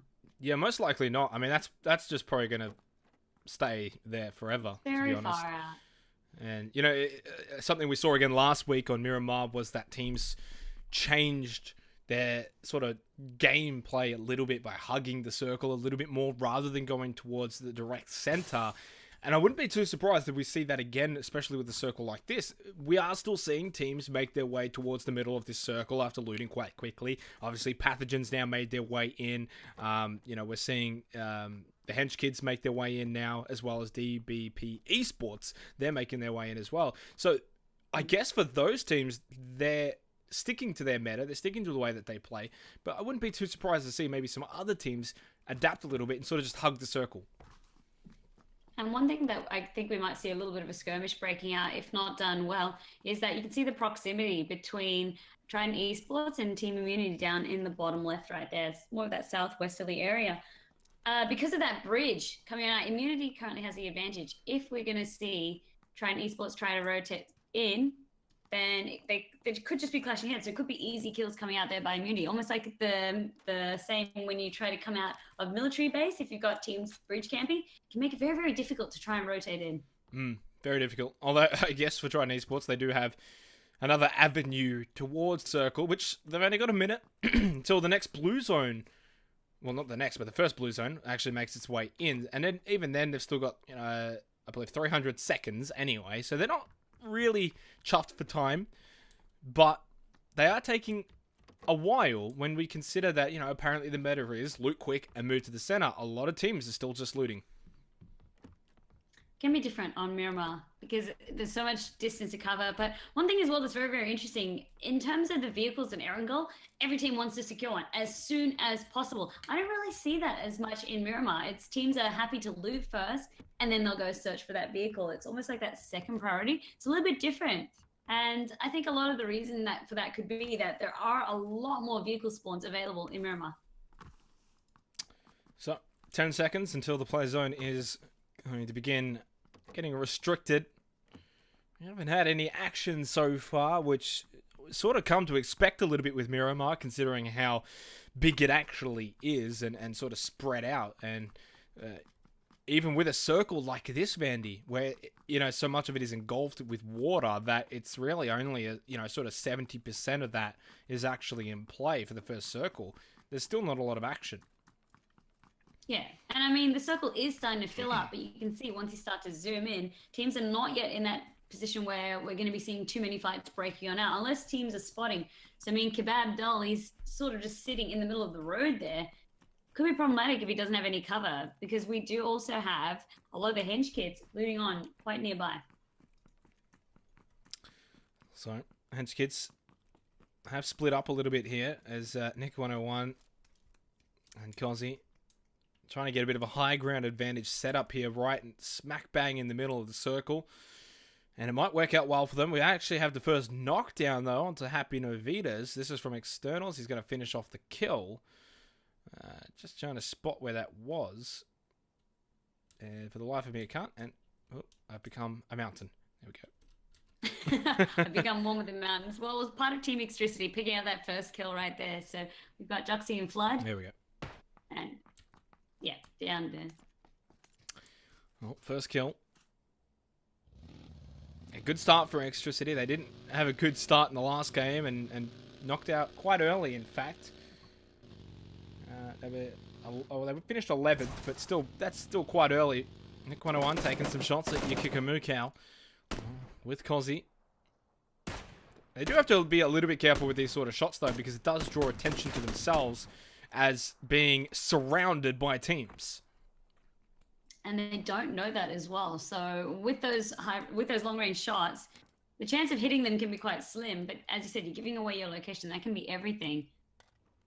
Quick looting as well happening here. That bike is very badly beat up. Smiley taking shots at Yukiko with Kasoon. And then with a red dot. Which can be the case when you loot quickly. You don't always get the best loot, but Kasoon does have the best loot. The Car 98. I feel like Henge kids as well, they would have felt cheated by that last game. As I said, heading into it, they were feeling good, feeling strong. They got a couple kills, even managed to preserve Nick heading into that. So yeah. I feel like this game, they're going to be pulling out all the stops. They'd be hungry for that chicken dinner that they were denied. They had the advantage, both in numbers and in position. And unfortunately, there was a Greyhound sneaking around the corner that was able to wipe them out. So just waiting, watching, biding his time. Get a bit of an overview of this very first circle. It is the first circle, by the way. Teams obviously getting in their convoys and making their way in. So having a look at the teams possibly that might be hanging around the edge of the circle. We do have Greyhound Gaming alongside the edge. But everyone else is actually making their way as far in as they feel safe in doing so. Extricity has stopped a little bit on the edge of the circle. They have been known to do that at times as well. It is within their play style. And it'll be interesting to see what Immunity and Trident Esports do as they come in from the south. And although we saw the team, the Sun, El Hazar, move on further into the circle, El Hazar can be a bit of a tricky one to hold. It's not that great for holding just because of the way that it's centered. There's just a lot of hills coming into it, so it can be very hard to actually fight out of it. So it's good to just loot and move on. So it was great to see that, I guess, considering the terrain in mind, as well as just to get closer to the center of the circle. And this is really sort of Miramar in a nutshell. A lot of flat plain landscapes that are going to provide for these sort of long-range duels, but not much is going to really come from them. Even if you do somehow get that knockdown Vandy, they're just going to get right back up. Although, GURPS is not getting right back up, as Resolves gets that kill, and he's looking for more. And so I Love Spaghetti. Jam Gaming. No, GURPS is not on Jam Gaming, but he was close by. No, GURPS is part of F7. Jam Gaming was I Love Spaghetti falling there. So that's going to really, I guess, thin out the numbers in their squad heading on into this. These early kills, yes, we say they can be a little bit hard to pick up because if you're in the buildings, in undercover, you're not really able to push up and rush. But if you're out in the open fields and you get that kill, you get that down, it's guaranteed. There's nowhere to run. There's no cover. No, there is no cover, but Jam Gaming do have somewhere to run, and that's in their vehicle. Unfortunately, though, Resolves have still got Double J and I Love Spaghetti pinned down at the moment. Although they're in a house, they are necessarily stuck in that house for the time being, as Jesus finally makes his way towards them. I'm very interested to see, though, down south as the circle does move, again with a lot of water and not much there in play. Impala is still in there for Pathogen's sake, and obviously for the Hench kids, they've still got that high ground advantage that is in the zone. And for Team Azure, again, just this circle has played kindly for them this time around. So Azure, I guess the way they like to move is that they're going to go loot up as much as they can and then start to play the center of the circles to minimize how much repositioning they need to do. It's quite an interesting tactic, and it works very well for them because they can really hold their ground even when they get caught in any firefights. I mean, this is as far to the right as I can actually move the screen, by the way, so that's just how close to the right we are. As Merrick putting a lot of pressure onto Hazzy, almost gets that kill, or at least the knockdown. Can't see him getting away out of here. Xtol, though. And he's going to get finished off as well. So Xtol and Hazzy both fall down. F7 dropping like flies all of a sudden. Mavgod down the bottom. He's going to keep on moving. Leave his teammates behind. trying to escape. And look at this, all right? Azure, minimal cover, might I say. They just happened to find F7, take them out nice and clean before they could really react. And that's really, I guess, Azure's style. Once we start to see it develop a little bit more, it can be why they're so scary to come up against. Hench Kids have moved, by the way. They moved a little bit more north, and they've spotted the compound that Gem Gaming is holed up in. It'll be interesting to see, actually, if the Hench Kids get into a fight with Azure. Both very aggressive teams. As Deaths Won't Kill You taking some shots now to Unique from Trident Esports. And Carnage Esports has been pretty quiet tonight. Yeah, we haven't really seen too much of them in terms of, I guess, them being taken out quite early into the game, not really making it to the final stages of the circle. 10th and 13th, both maps tonight for Carnage Esports. Just down there. So, I mean, could just show, I guess, a little bit of trouble in terms of repositioning earlier or just coming up against other teams, just taking them out. Speaking of trouble, though, Team Immunity has found themselves in trouble. BJ goes down. He's going to get finished off here. McClutch, though, looking to take out Wolf and really just finish off the remaining member of Team Immunity. Which Wolf is the remaining member of Team Immunity.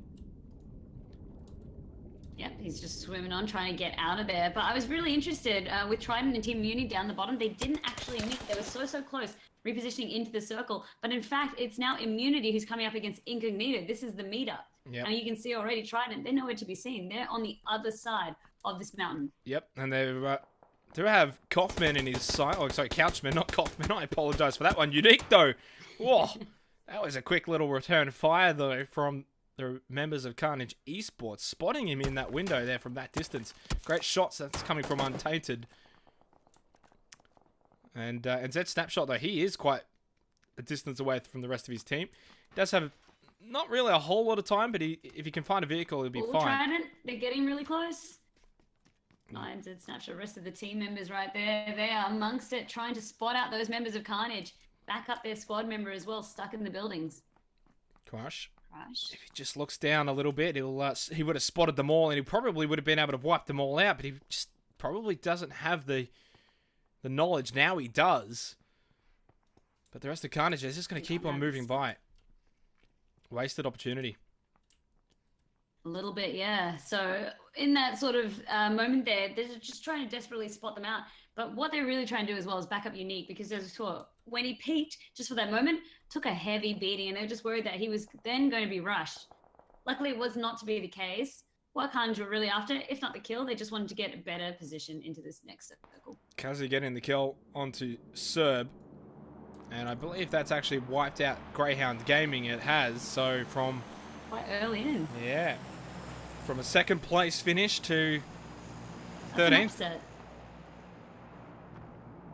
So big kill, actually. 6 total. Now, in fact...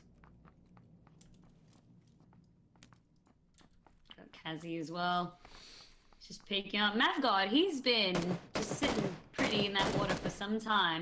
I mean, he's just been the last surviving member. We saw him barely escape. So he's going to be looking to play very, very passively.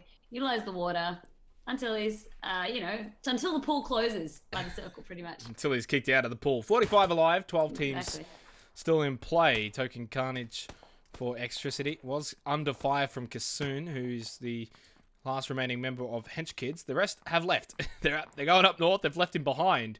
No, they're not dead. He's going to get in his buggy and join the rest of his team. There you go, nice repositioning. So we actually did not see Hench Kids meet up with Azure. The rematch was not yet going to happen. No. So there could be a match here between Pathogen and Gem Gaming. Cheese is running for his life, zigzagging away. That's the best way to run, at least, with a zigzag. He did take a bullet or two, but he is able to survive for now. And he's able to also heal up as well. Watch, oh, that needle is rolling. That is esports right there, guys. Esports right there. Then physics. Yep. That is going to keep... That is just A-class physics right there. Cheese is able to escape. Shugi as well. He's taking those shots now, but also needs to be looking to meet up with the rest of his team. And there they are. So once they've met up, they can then plan their next move. But we've got a couple of late members coming into the circle as well. So this is going to make things very, very interesting on the southern side. Well, Vasily taking shots onto McClutch, and he's so close to death. Nice shots landed from Vasily, but it wasn't able to finish off the job. Got a lot of damage into McClutch. He's almost ended up into the water, which is pretty much his second home after tonight's instance in the first game. Jukesy. Jukesy not juking. Taking shots on untainted. Barely just poking on out. Very, very big distance away down. from the rest of his team. Oh, it takes a big hit. It's a really hard situation to be in. Just running for his life. In hot pursuit as well at Carnage Esports. We're going to duck and weave. Pan saves one shot now. He's just given up. He's going to hide behind the rock. For Extricity, Carnage Esports getting into the thick of things. They've been quiet tonight. They haven't been placing well. And Gaming taking some shots as well. I'm going to be surprised if Juicy can make it out of that one alive. He's got to pull out some major jukes for that one, but we'll see. Some long-range shots coming out from Like a Pot. He's only got the holographic, so he's not going to be able to really see too much. Kebabdol trying to push in onto the rest of Extricity. They're actually in a decent position in terms of teams surrounding them. They don't really have anyone. Hedge Kids are close, and obviously TBP Esports is close. They are shooting at them, but other than that, the rest of the teams, as you can see, Vanny, all towards the south end of the circle. Except for it's Chiefs. Quite clustered down there. A lot of the teams were quite slow to reposition this time around. Very, very interesting. I was thinking that the rotations would be a lot faster for Miramar, but lots of teams leaving it down to the wire, and that's actually then led in a lot of skirmishes. Jukesy, he is still sitting pretty, so for the time being, he's narrowly dodging Trident Esports as they rotate further into the circle. But he'll be looking to see if he can rejoin with his team. The comms would be out, though. They're saying, we are taking fire from another squad. That squad is currently DBP Esports, as we can see, but they're saying it's not going to really be safe for you to join us just yet. The interesting thing would be if Carnage Esports still are aware that Jukes is behind this rock. I'm not totally convinced that they know he's behind the exact rock that he's behind, but they would know his location. I think they're just going to have to leave him, though, and you know, sort of hug that circle. And that's sort of what I mentioned. You can start to see these teams are now hugging the blue zone. They're also hugging the white circle. Hench Kids, though, they've been... Oh, big shot. Spaggy. See if we can pick him up here. Onto Flood. It's a long-range smoke coming out from Token Carnage. Very smart play there, as they're going to get the revive onto Flood. But as I said, though, Vandy, a lot of teams hugging the circle rather than in the middle. There's only 3 teams in the current circle. Yeah, and I mean, one set up very nicely is now Hench Kids, beating Azure to that middle spot. Almost like where we saw the warehouse being claimed.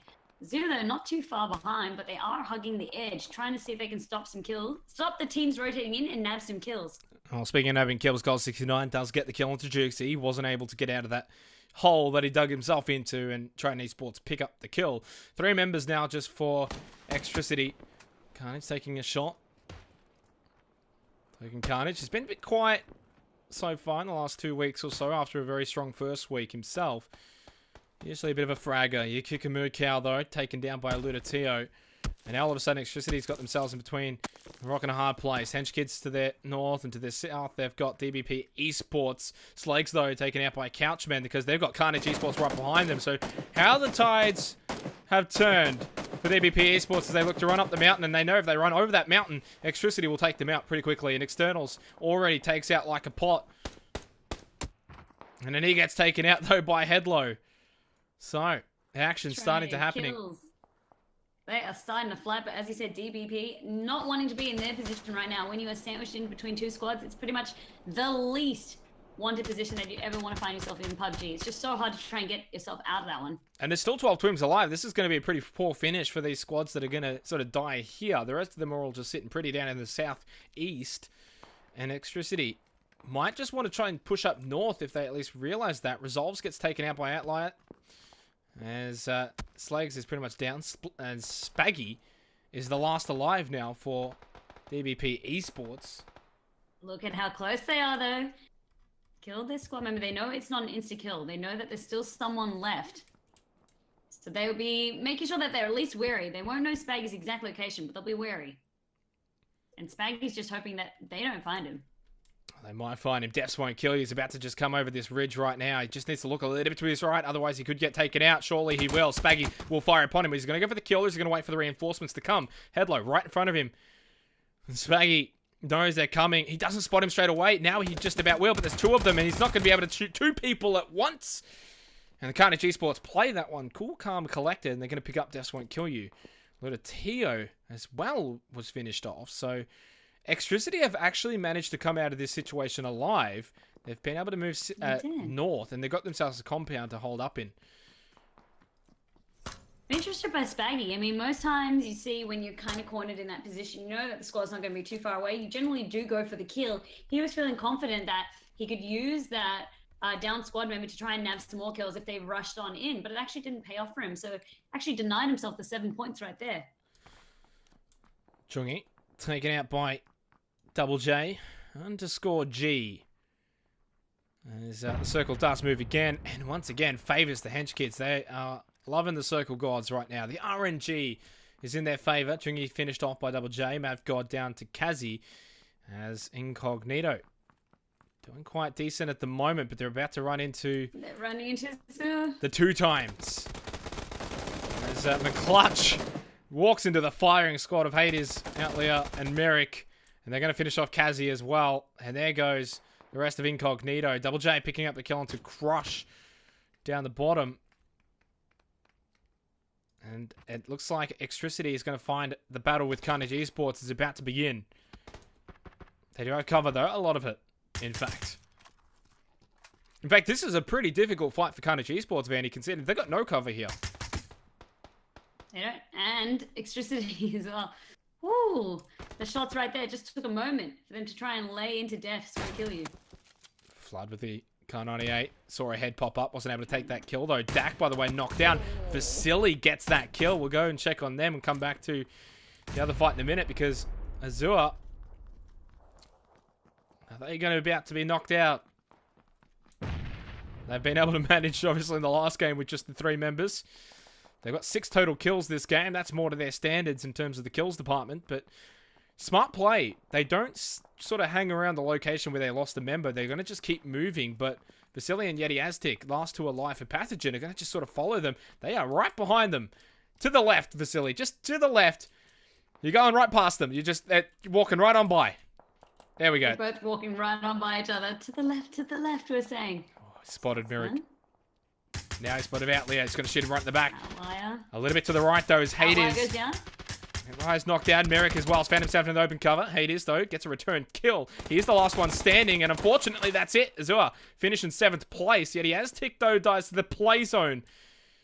So actually, no, I lie. Azure finished in 8th, and that's going to be Pathogen in 7th place. Both teams wiped out there. We're into the final 6 now. Anyone's game now. Azure could not do it back to back to back. Finally, Pathogen sneaking on up. Vasily kept saying to the left, whispering to him. He finally caught on. And then very patiently made sure that the shots he was going to take counted. Talking Carnage as well. Running, trying to get into the circle, minimize the damage. He's so close to getting down. And he's about to get down. Unfortunately... As soon as he gets into the blue zone, the blue zone just starts moving. And Deaths Won't Kill You, by the way. You got 7 points sitting right there. There's a big 7 over Carnage's head, and he's not going to be able to take it. He didn't expect anyone to come on in. He didn't actually hear the footsteps either. So, as you said, 7 points. So close. Go unnoticed. Yep. External's the last alive now for Extricity. We'll have a quick little snapshot, if you will, at the remaining teams. And we'll start with NZ Snapshot. For Trident Esports, 3 alive for them. Jam Gaming, they've got 4 alive, and we've got 4 alive, for Carnage Esports. Jam Gaming, Chiefs have got 4, and the Hench Kids have got 4. So, quite a lot of teams are fully stocked at the moment, Vandy. 20 alive, 6 teams. That's some fantastic stuff coming on out with all the teams now looking to get into the circle. Finally, Hench Kids, though, they've been laughing the whole time because the circle, their spot, it's almost like an armored bunker. But finally it's being breached. Critical Motion shows up, takes out Cozy. Yeah, he takes them out. Cozy was trying to take Critical out. Did get some shots on, but the finishing kill means that Hench Kids are down to 3.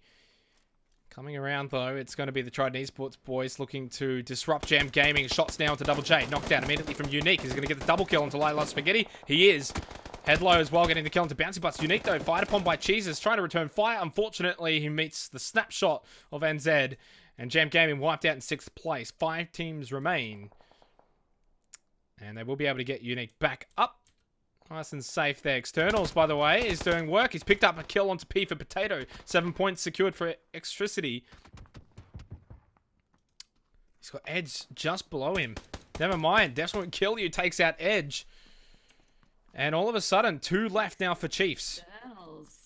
He's like a needle in the haystack as well, just trying to disrupt the backline. He's got no helmet, so it's dangerous stuff right there, as well as his vest is completely shredded. Playing a fine line. Most of the time I say teams like to play passively. Yep. Not the case for Externals. He's trying to pad the kills, the kill count, and get some points that way. Speaking of kills, though, Somatic has spotted Critical Motion, and he's got him quite low. Throws out the frag grenade. Champ's knocked down from Kasoon from the other angle of that shed.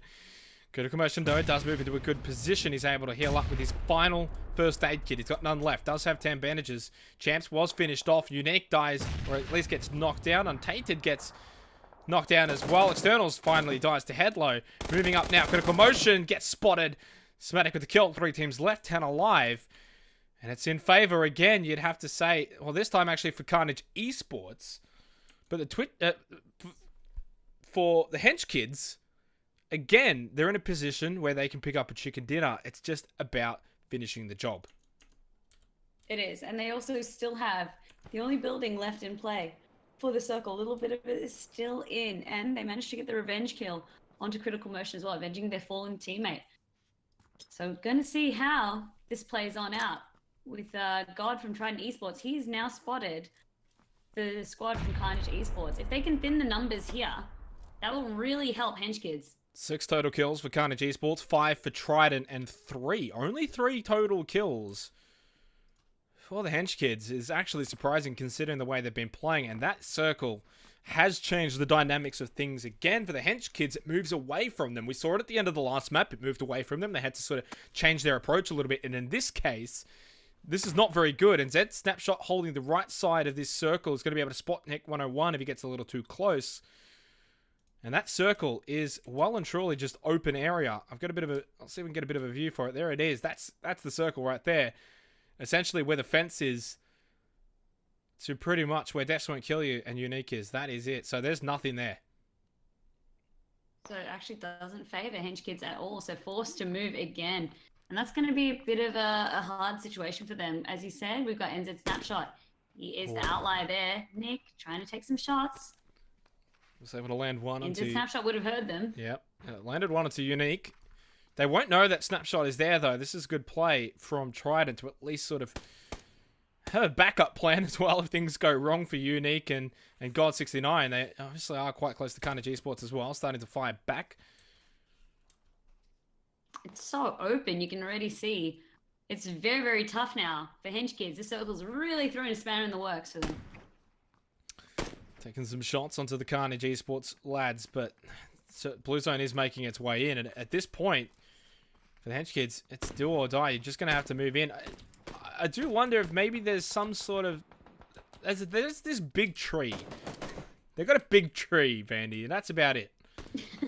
As I said, the cover is so sparse. A big tree just won't cut it. I mean, but these are desperate times.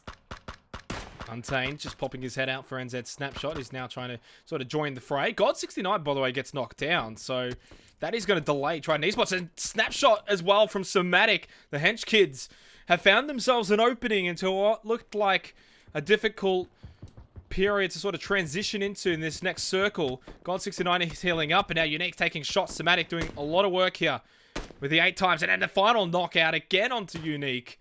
Carnage Esports are just saying, all right, we'll just sit pretty and pick up a free chicken dinner. You guys just kill each other. They're utilizing the 8 times and that SKS beautifully, but now the circle's coming on in saying, all right, guys, you're going to have even less cover. Beautiful. Look at these shots. Somatic. Trident wiped out. That means it's just 2v4 in favor of Carnage Esports. And Somatic's hiding behind the big tree that I pointed out before. It's not so big when you're actually behind it, but it is providing some sort of cover. The circle does actually provide some hope for the Hench Kids. It's out in the open. That means that Carnage Esports will have to move. So if the Hench Kids are patient, you might just wait the full 35 seconds here. Oh, unfortunately, they've lost Somatic. It's up to Nick 101. He does have a frag. He's going to throw it out. We'll give it a bit of a follow, and unfortunately nowhere near the target, and all it does is give away his position, and eyes have been tuned. He gets a knockdown onto Deaths Won't Kill You, But Couchman will kill you, and Carnage Esports pick up the chicken dinner. They didn't have a good first two maps, Vandy. They were 10th and 13th. And then they come into Miramar, and boy, did they flip the script picking up that chicken dinner. Second place for the Hench kids. So close in map 2 where they finished third. They pick up second. And the way they're trending, they're probably favourites for first place in the final map because they're going 3-2 and 1. Why not? Makes sense to me. They're climbing up slowly, the Hench kids, and that circle, it really just dampened their spirits right there. But Carnage Esports, fantastic, right? They're just holding their cool. And yeah, you and I were saying they've been quite quiet this evening. We've seen them, you were saying, I think a 10th and a 13th place finish, really throwing, I guess, just not their night. But then you change the map and suddenly they're like, this is our night. Let's see if they can really replicate. Is Miramar their map of choice? So I'll be keeping eyes and keeping tabs on them for this next series. But don't go anywhere, guys. We've got one more game coming up. Yep, one more game coming up. It'll be the final map. It'll also be on Miramar right after this break.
Butterflies on my insides have all gone away.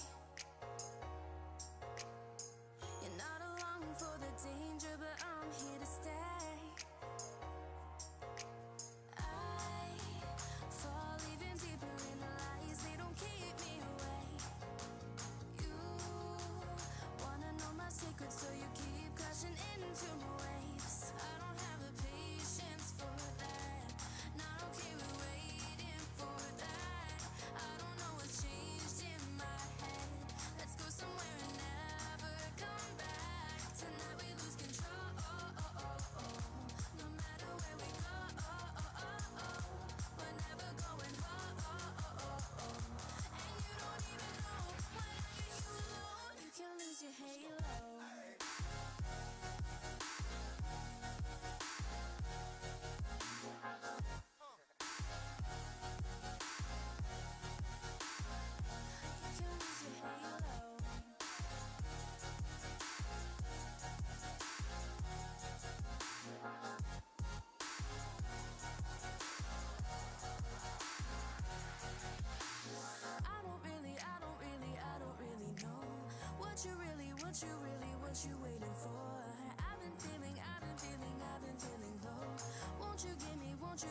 won't you give me more? I fall even deeper in the lies, they don't keep me awake.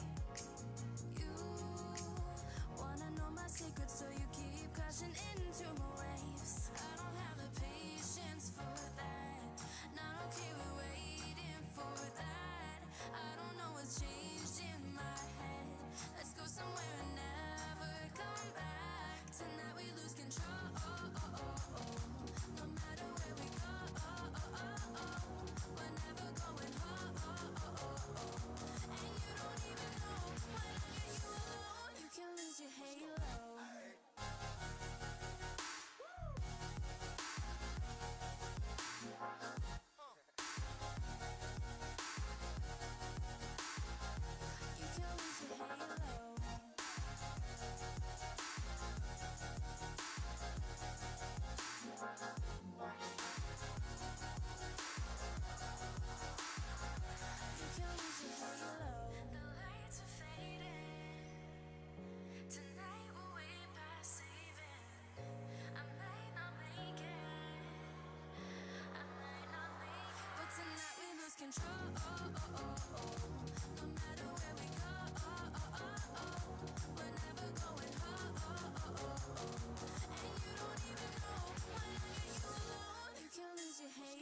don't mean a thing. And when I'm waiting all alone, I need you to take me home. Promises like broken bones. I've been holding on to you. And when I'm waiting all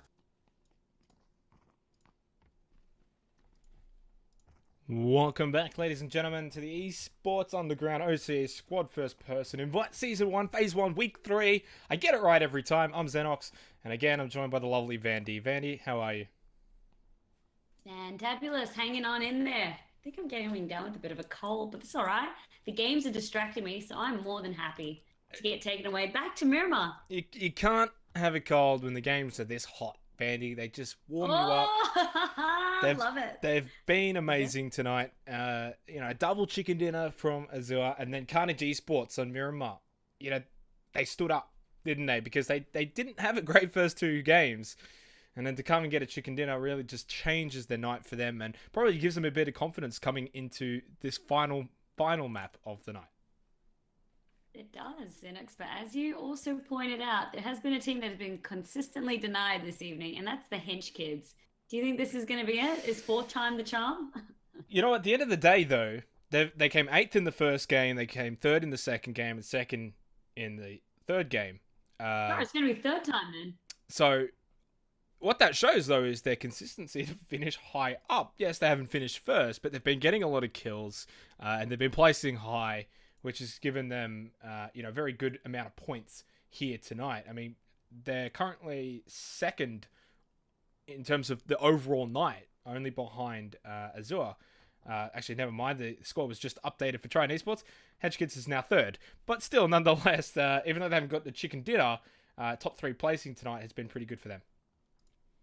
It has been. And it's nice to see that with the consistency as well, they're also improving. So it's fantastic to see.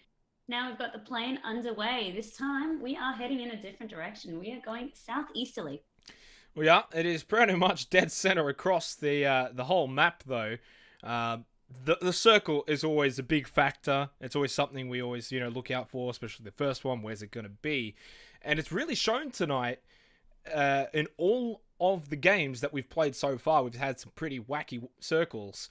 I wouldn't be too surprised if we just get a nice dead center circle here on the last one and just make it easy for the players. But in saying that, I'm sure it'll just probably cover half the ocean, bottom right.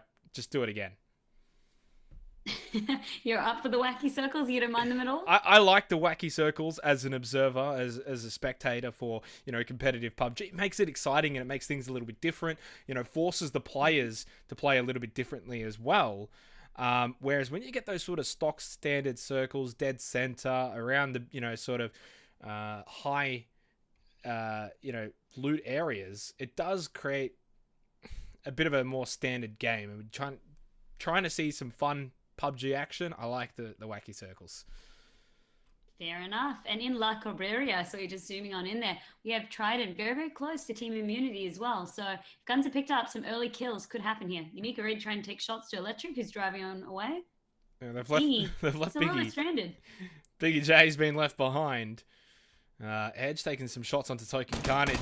Extricity, just one of those teams who hasn't really been able to get a lot of luck tonight. They haven't been picking up a lot of kills. They haven't been aggressive. They've just tried to sort of do their own thing, and it just hasn't really been working out. Some very ambitious shots, though, from Edge with the iron sights. And the Chiefs haven't, finished in the top 3 at all tonight, but 5th in the first game, 7th in the second game, and 4th in that last map. So they have been a big consistent team as well here tonight. We get the circle, dead center. Xenox is correct. Like it. So this time the predictions are on point. Hopefully no Caster's Curse is coming on out tonight. And we saw Edge really trying to get those shots off onto the member right there of Extricity. But no scoping with that M16 from that range. Like, you'd be gone to hit those shots. Yep. And I'm not happy because the circle's in the dead center. I'm just happy because I got it correct. I said that it was going to be, the sort of vanilla sort of circle in the middle. And as you can see... happy. Well, I'm not, because I like the wacky circles. I'm sure the players absolutely love this circle right now, especially those who are already in the circle. The problem with a circle like this, though, Vandy, is it does already slow down what is a very slow meta, because a lot of the teams are already within this circle. Imagine if that circle had have gone all the way down to, say, Prison and Valle del Mal and Los Higos.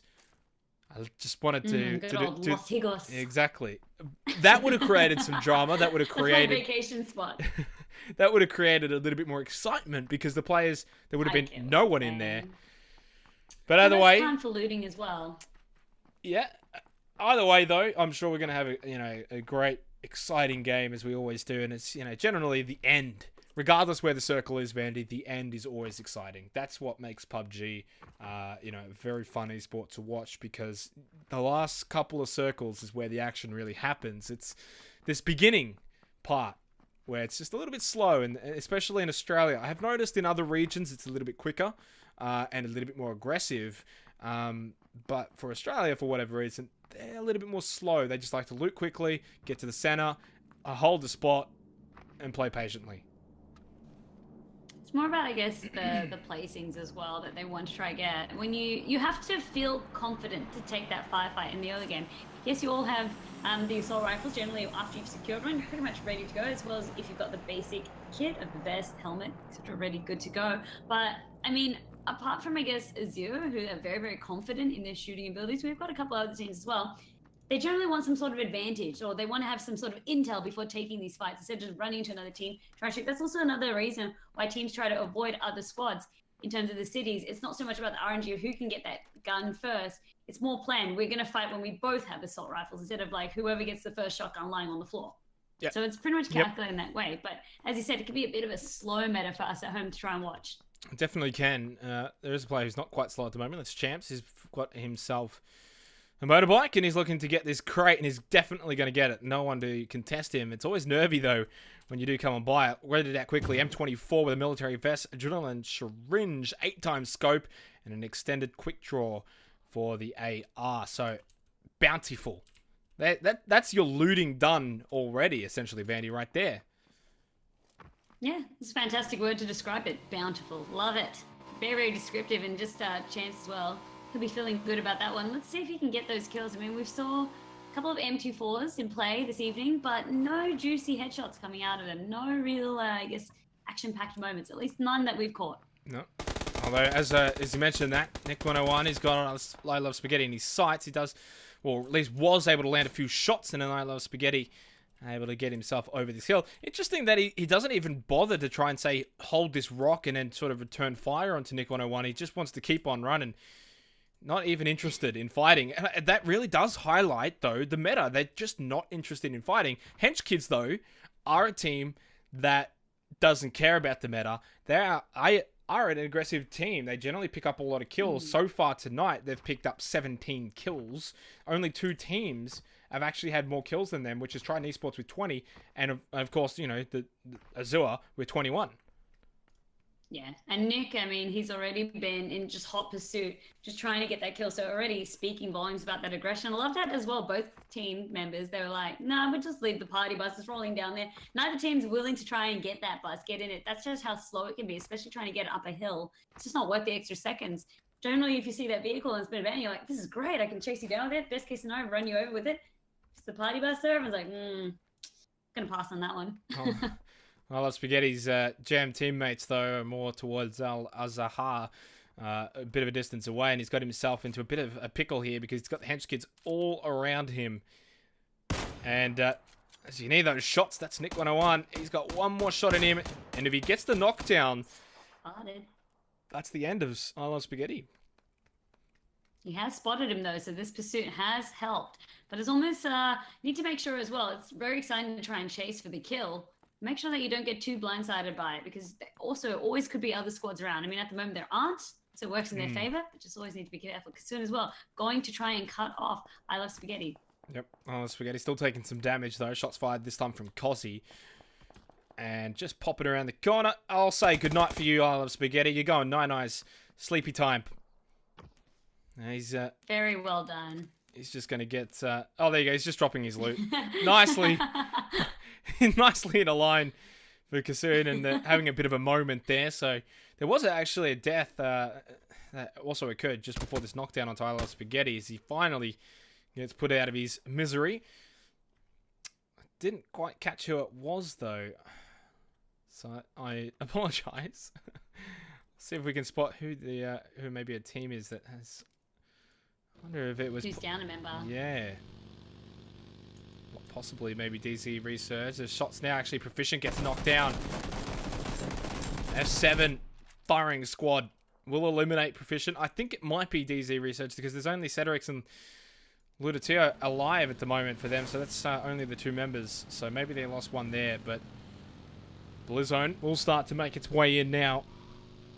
Down the bottom, we've got Azure just next to them, Incognito. You've got Pathogen as well just on the outside. Other than that, though... Team Immunity up north in Torre Ayomada. Lovely name. They are still a little while away. Favorite. Yeah, and Immunity, they've always been picking, I guess, northern drops for where they like to start to loot. So even last game, we saw them just heading up. I think they were in La Cobreria last time around. Or, oh no, sorry, Immunity was down the bottom. No, okay, sorry. Take that one back. No patterns established yet. They picked south and now they pick north. There has been a little bit less of the patterns in general tonight, in fact. Even on Miramar. Well, on both as well. I mean, we saw, for example, Extricity, who generally go North Georgia Pool. They're in Zaki. That's not their normal looting location. I know for the most part, most teams generally did go to the same locations, but there was some irregularities that happened. Irregularities, yeah. No, you're right. And it was just Flood who just drove by, and I think he got that kill as well. Yep. With the Extricity boys. So, like you said, just checked North Georgia, and they got the kill for it, but then they ended up in Zaki for the looting. So, like you said, far less of that pattern. I guess it could be just adapting as well, when you see the flight path, just noticing where other team members are landing, and then adjusting accordingly. It's nice to see that teams aren't going to be set in their cookie cut sort of way. It's always good to mix things up a little bit, and does surprise... your enemies as well. If you're not in a certain location where they think you might be, Edge, you got to be careful with that van, as he was doing some skids. And they do fire back shots onto Extreme 2G, though. He's going to just heal up. He's got some painkillers and a couple of energy drinks as well. Whichever his choosing will be, as the blue zone starts to make its way in. Very slowly, but it does.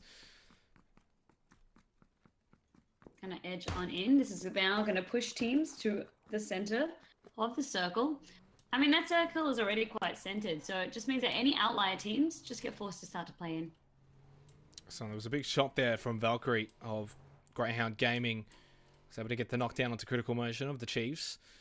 Just south of them is Extricity. To the north, though, Jam Gaming and the Hench Kids.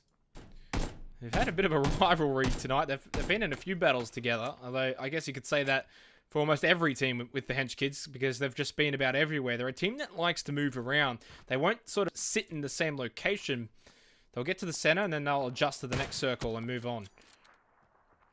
That's right. And I mean, it really fits in with their style because, as we said, they're quite aggressive, happy to take a fight if necessary without giving too much away. So it's good to see, I guess, less of that passive gameplay because a lot of players can feel quite frustrated about it. I mean, I know that is the meta. You find a great building, try camp, one that's advantageous, can hold quite easily. But sometimes as well, they're quite happy to stay on the outside. A lot of the more confident teams, they won't just rush directly to a building. Colin 69 has spotted Cedrix. Does have the view of him, but it's always a difficult shot. And you know you don't want to stand too still for too long to try and aim up your shot, because if you do leave yourself open for them to fire back. And that's what happened. Cedrix was able to get a shot landed onto God 69. It's got a great vantage point from up there as well. And I mean, God 69 is trying to aim for the snipe, also had the suppressor, but didn't matter with that angle as well. Just took a little bit of scanning to find out where that shot was coming from. Circle moves again. It doesn't move very far, just a little bit to the right and a bit smaller. That's about it. So, interesting. It works well for the Hench Kids, works well for Jam Gaming as well, although they are in a bit of a fight at the moment. It's a long-range fight, Vandy. There's no imminent threat from one another. It's sort of just, they're just teasing each other, letting each other know that they're there. I like it. These are the warning shots coming on out. A couple of teams as well. We're north that will have to rotate on in. I think that was Trident. Who was it? So we've got Trident as well as Immunity. It's still north, heading on in. A few teams north. And also DBP Esports. So they'll be looking to also rotate in. The van doesn't quite work out again. Edge, though, parking this one nicely. Is going to get enough cover. I think you're going to lose that van possibly if they blow it up, but not able to hit the shots on the van at the moment. There was a ping there, but revive is going to be the case. That van has not worked out for the Chiefs so far. Shots here, though, from Carnage Esports, looking at Electricity in their sights. Externals hiding behind the rock. And again, for Electricity, they just find themselves into the thick of the things pretty early on. They're running straight past the Chiefs here, who are P for Potato aiming at them, but they've got other problems at the moment with Edge in the van trying to run away from Greyhound Gaming. Very slowly, though, in the van. We know its top speed is something to be decided, but it'll do. Oh, Sure beats running. problems here, though, for Electricity. They've only got a Shack. Extreme 2G's got him all in his sights. P for Potato gets a knockdown onto Externals as well. And now Extreme 2G turns his attention over to Critical Motion. So there goes Externals. 3 alive now for Electricity. And they're not in a great position at all. Surrounded, if you can say that, by 2 teams. Chiefs is there, and you've also got the Greyhound Gaming boys. Starting to fire back shots, though. And Flood does have the Car 98 silenced and lands a nice shot into Extreme 2G. A warning shot that says, please don't shoot us, we'll shoot you back. That's it. And I really like Extreme 2G. He wasn't really just getting, I guess, narrowly stuck onto one team. He wasn't just focusing on Electricity. He also realized that there were other threats. So just trying to divert his attention between both. The only problem with that was neither team took enough damage for a team member to go down. So a lot of shots were fired without really much being gained. You can see the circle here, 50 alive, 14 teams. It doesn't look like it, though, because they're all so spread out. Cedric's, unfortunately, gets knocked down. He does have Ludatio right next to him, and Cheeses was able to get that knocked down. Gem Gaming being aggressive, but they do have the cover. So DZ Research will stay alive for a little bit longer.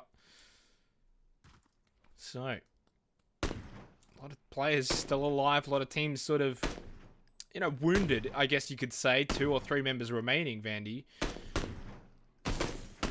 Yeah, it just makes it a lot harder going into these final circles when you don't have that full numbers advantage. We saw Carnage Esports, just by having 4 members, how dominant it then made their position, especially when the circle then favored them.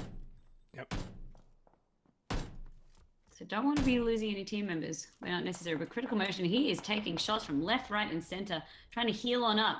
Utilize this cover where he can. Yep, that's coming from Extreme 2G. They are in a building, by the way, and we're just waiting for it to load in. They're not magic. They're not magicians. They're not able to float. That would be hacking. Yeti Aztec, though, gets knocked down by Somatic. So Pathogen, who is a team, again, that usually is getting in the thick of the things and happy to, you know, take the fights. But it's the Hench Kids who have really been able to utilize this high ground. You know, just sort of zooming out, you can kind of see they've got such a view. The problem is there's really only other one team down there. That's Pathogen. Really stuck up there after they executed I Love Spaghetti. Just happy with the view that they get, and because it's also favored quite nicely in the center of the circle, feeling no real need to move. Happy Navitas, by the way, goes down. So that's 1 less member for Greyhound Gaming. Trident Esports just a little bit to their north. Shots as Greyhound have found themselves in a tricky situation. Big props to Electricity, who were in the thick of the action as... oh, don't tell me the game's crashed. No. Oh dear. No. Oh, I blame dear. you, Did we get a Flood. crash? I blame you, Flood. I think we got a crash here. Oh dear. All right. Well, Flood, you've been blamed. As we try to figure out what's going on. Oh, esports ready, they tell you. I can't do anything. Might have to remake this one. All right.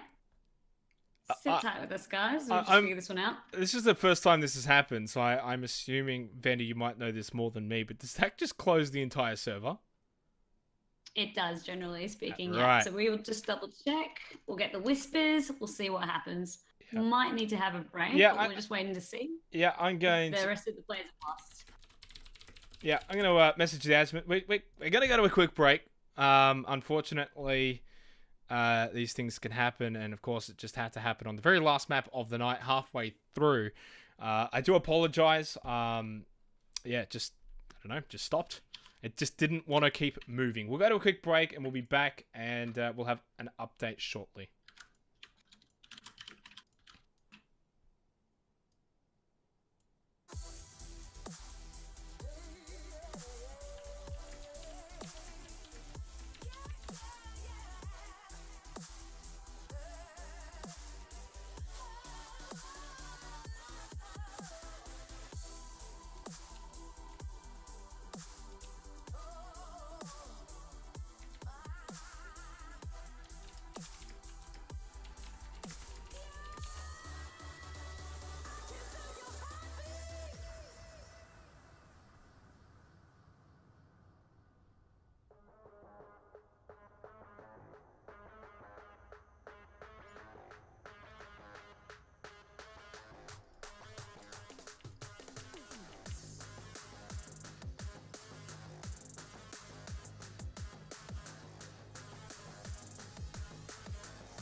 All right, Vanny, we are back loading in. I completely apologize for that. It's all right. It happens. Everyone's aware of it. We'll just continue carry on as normal. The good news is, however, looks like we're back and we're resuming. So no remake has to be done, which is fantastic news. We'll Yep. just jump straight back into it. That is So that's been fixed since I last did it. That's wonderful. that is good news as PUBG's made progress in that regard at least. Beautiful stuff. We'll focus on the positives, not the negatives. So we can jump right back into it. You can see a lot of the teams. It's really been thinned out since Now, we had a little bit of a brief stint reconnecting. I believe 12 have died. I believe that's the case. But as you can see, there's still 12 teams. So I think we lost about 12 players, but we've only lost maybe one team. Yeah, and also just as we were speaking there, we had TwitchNick dropping a nice snipe onto Bouncy Butts right there. They're so close. So many teams are rubbing shoulders. Now, a lot of the buildings are going to have to reload back in, so we might be seeing Lego and Minecraft for a little bit, but it'll be fine. And the good news is, of course, we get to see the ending and where it all matters. I was saying, we were just typing to each other while we were dealing with this, and I was like, why couldn't this happen at the beginning when they're all just looting for the first 6 minutes? But no. Pretty much. It's okay.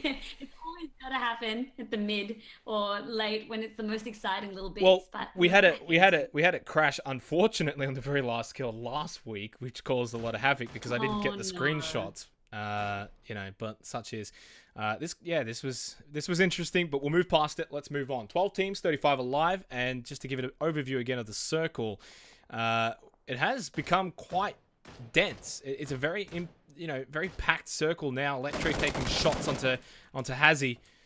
Unfortunately, though, Piggy J walks in the way. He gets knocked down by Xtol. They're going to be pushing in. They're just right around the corner. So this is what I mean by teams are rubbing elbows. Very, very awkward position for Immunity to be in as well. It's good that Wolf came to reinforce the front line, but actually this is unfortunate because he gets taken out. Nutshot as well. He is receiving shots. So close to going down. They've almost got the reviver. They had the high ground. Yep. You can see the high ground advantage that they had there, Vandy, for F7, and they completely wipe out Team Immunity. So 9 teams. That was three teams just somehow went off the map all at once. How did that happen? It must have been maybe 1 or 2 people alive somewhere hanging on for dear life, and they got finished off. Well, I guess we'll get a quick overview. F7, 4 alive. We've got Carnage Esports, 3 alive. The Hench Kids have got all 4 alive. Jam Gaming, 3 alive. 2 alive for DBP Esports. Pathogen with 3. Chiefs down to just 1. Critical Motion there. Dak and Co. Obviously all 4 for Azure and for Incognito. All 4 alive. So off the top of my head, Electricity was one of the teams that we saw the demise, or would miss the demise of. And I think Greyhound Gaming, I'm not sure if they were still alive or not. They were, yeah. So we missed them going down as well. Missed a few. We're about to miss this one here as well. Dak gets knocked down. He's going to get picked up by Hades, though. Schmed with a kill onto Deaths Won't Kill You. So Carnage Esports lose a member there. DVP Esports through Schmed putting on some long-range shots. He's going to have to keep moving, though, because the blue zone's right behind him. 9 teams, 27 alive. A lot of open area. They've spotted Azure Gaming. They're taking shots. Dak as well, he's returning fire. This could once again be the end of Azure Gaming. Yeah, shots everywhere from all sorts of angles right now. Ronon gets the kill onto Hades. That's going to be it for Azure. Unfortunately, 9th place here. No more chicken dinners for them. Headlow just coming around the back here. And look at this. He's spotted F7. He's just got to take out Hazzy. He's in the smoke. He didn't see him. Smoke doing its job there. Now he's going to spot him with a bit of help. The circle, though, is going to start chunking his health as it is. And he gets the kill. Is the circle going to knock him out? No. Somatic will. Hench Kids picked that one up. Although it's going to be Schmed getting a kill onto Couchman as well. Somatic did get the kill onto Headlow. So, 6 teams, 16 alive. We had 35 when we rejoined Vandy. 19 have died in about a minute or so. And as Critical Motion, he's once again... he's going for gold, and instead he gets blown up. Just a desperate attempt trying to get into the circle there. Gets taken out by the Incognito boys, who are looking very, very nice heading into this zone. 5 teams, 15 alive. All spaced out, though, at this point. Although it resolves, never mind. He spots Double J from Jam Gaming, who was starting to encroach on their area. And then Cheeses as well gets knocked down from the Hench Kids. That's a bit of an overview of the 5 teams. Hench Kids have had a great night tonight. Very aggressive, but they've been executing well. 5 total kills this game. Schmed hanging on for dear life for the DBP Esports lads at the bottom, but wrapping around, it's going to be the Hench Kids making their way towards him. Never mind, they track back. They track back because they've got 2 members with Kasun. And actually, I can't read the other team member's name, but Kasun with his accompanying squad member, just sitting pretty down below. So we've got 4 members of Henge Kids as well, 4 members of Incognito, and we also do have these also Jam Gaming looking very, very healthy. McClutch though gets knocked down by Vasily, so Pathogen get that knocked down. Pushing in on Pathogen though is going to be Bouncy Butts, spots Vasily, gets him to about half health. Putting that pressure on. It's only the 2 members left. It's Bouncy Butts and Cheeses. Oh, big grenade. Doesn't get the knockdown, but it does force Bouncy Butts in using that first aid kit. Got to be careful now. Last one. Having to use the energy drink as well. And he's looking pretty torn, I guess. Not really any protection around Cheeses as well. Trying to give him some cover. Also not sporting a helmet. So 1 headshot will do it. Silly. Going with those frags. They're coming out. Landing close and close enough. He gets the knockdown onto Bouncy Butts. That's going to be tough for Jesus here. Somatic, actually. No, it's going to be Kasun who gets the kill. So Hench Kids pick up the 7 points there. Jesus is in all sorts of problems right now. Well, 5th place, it seems, is looming for Jam Gaming. Surrounded. Pinned in. Stuck between a rock and a hard place. Any superlatives you want to use. Jesus is in trouble. That nade really did a number on them. They were looking quite good leading up to it, but they just couldn't really find any pressure.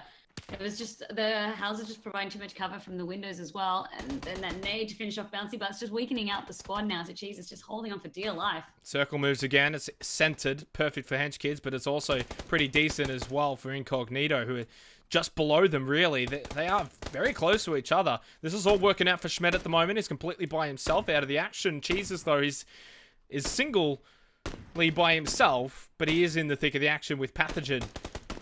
And now Cozzy gets knocked down from Kazzy. Look how close they are. I don't even think they realized it until just now. Resolves with a kill onto Cozzy, so he gets taken out. Hench Kids have found themselves in a bit of trouble. When things were looking so good, they're still separated. Somatic with a high ground advantage. Somatic's in a pretty decent spot, and he's got the sniper rifle out as well, so he's going to give himself some good shooting lines. If he can use this terrain to his advantage. The only thing is, he puts himself at risk as well. Because if teams are able to look up, he'll pretty much stick out quite sorely. Well, he spots the post. Now, Schmed's going to have to get a move on in 10 seconds or so. And Somatic does keep peeking towards the right of him, which, if he peeks at the right time, he'll get that kill onto Schmed. And finish off DBP Esports. Down to the final 5 teams, 12 alive. So, I think Kasun has definitely backed off a little bit here. Now they're starting to spot Pathogen run out. Chungi is quite low. Yika Mukau, though, was able to get that knocked down. Now Kasun spots Vasily. Jesus is still in there. And all of a sudden now Gem Gaming might be able to move up a position. And they do. Jesus is finally going to get finished off. But they move into 4th place instead of 5th place. Are you kidding me? It's crashed. It's crashed again. You've got to be kidding me. Oh, no. No way! 2 crashes in one night, no! What? What is going on? No. Everyone pause. Stop killing each other. Oh. Yes, just pause. We're getting back into it. Oh my goodness. Well, I'm trying to load in as quick as I can. And it's not actually letting me close because it's trying to upload the file. I don't care to send the crash report, Bluehole. I just want to get back in as quick as possible, please. Get it up. Get it up. That's not the right frame of word to use, Vandy. Alright. This is a PG, Load it up. PG-13 stream. I'm sick. I'm fevered. I want to see the ending of this fight.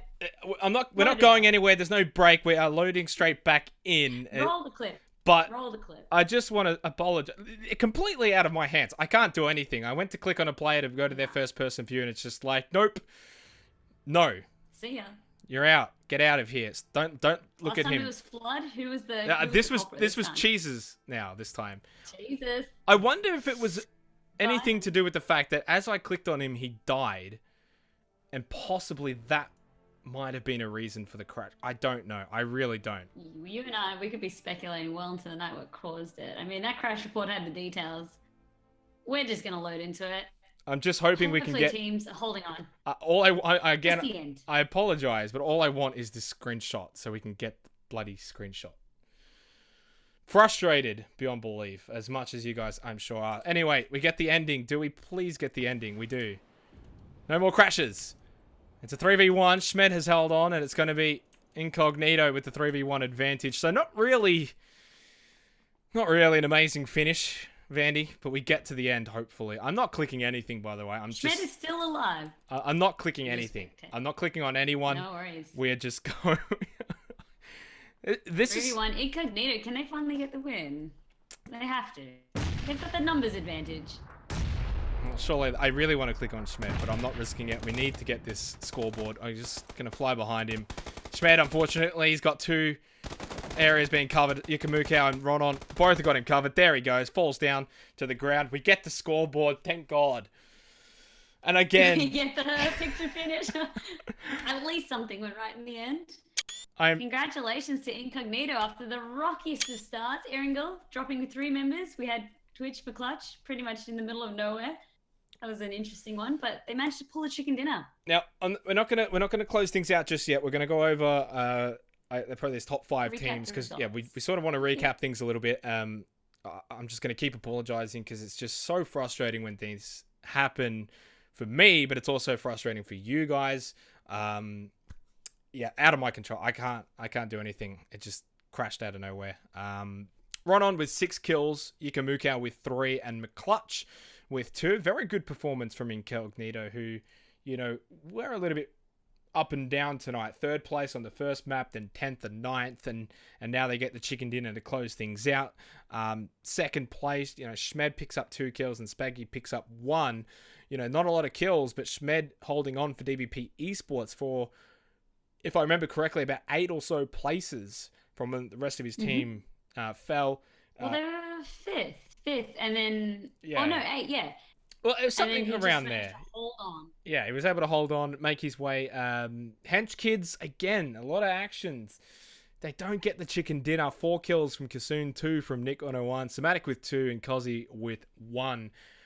Picks them up 3rd place, which, you know, they finished 8th in the first map, 3rd in the 2nd, 2nd in the 3rd, and 3rd in the 4th. So that's 3 top 3 finishes, which is a lot of points. And, you know, they've been picking up a lot of kills along the way as well. It's been a good night for them, but they just don't get the chicken dinner. No. So close, but so far. But there's a couple more weeks of the competition to go before sort of like the mid-season break. So there's plenty of time to still bring it back. And this consistency is really going to give a boost to their rankings, especially as well for Azure.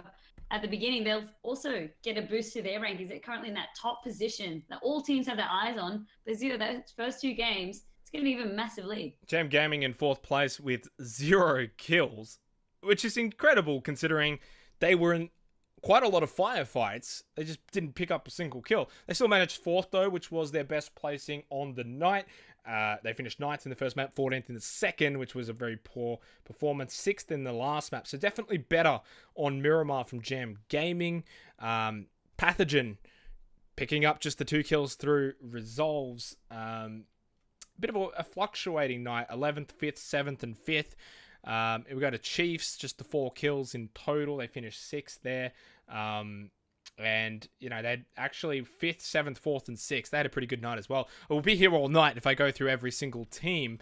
But I think we will wrap things up there, Vandy. Make sure you check out the website, which is obviously going to have everything updated, all of the stats. I guess any final things you want to say, Vandy, before we close the stream off?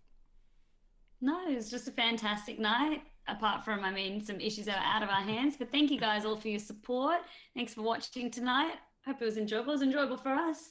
And like we said, we've got plenty more weeks of action to come. So hopefully see you again next week. It was definitely enjoyable, especially the parts where the game did not crash. The parts where it did crash, again, I apologize. There's not really anything that I can do. I haven't changed any We settings. understand. so- Everyone's been there. We get it. I- Don't worry. Everyone's I'm been just there. gonna- No one's gonna like. I'm just gonna I'll keep protect you. You can't blaming retard him. PUBG. Okay, it's not optimized. Hashtag not optimized. But nonetheless, we will be back, of course, next week on Monday, as always, for week 4. Things are heating up. Azure, they picked up 2 chicken dinners tonight, but fell short in the final 2 maps, which does create a bit of interesting story for next week. Will they be able to back up their chicken dinners, or will they sort of begin to loosen their grip on first place? We'll find out next week. I've been Xenox. I've been joined by the lovely Vandy, and thank you all for watching. Until next time.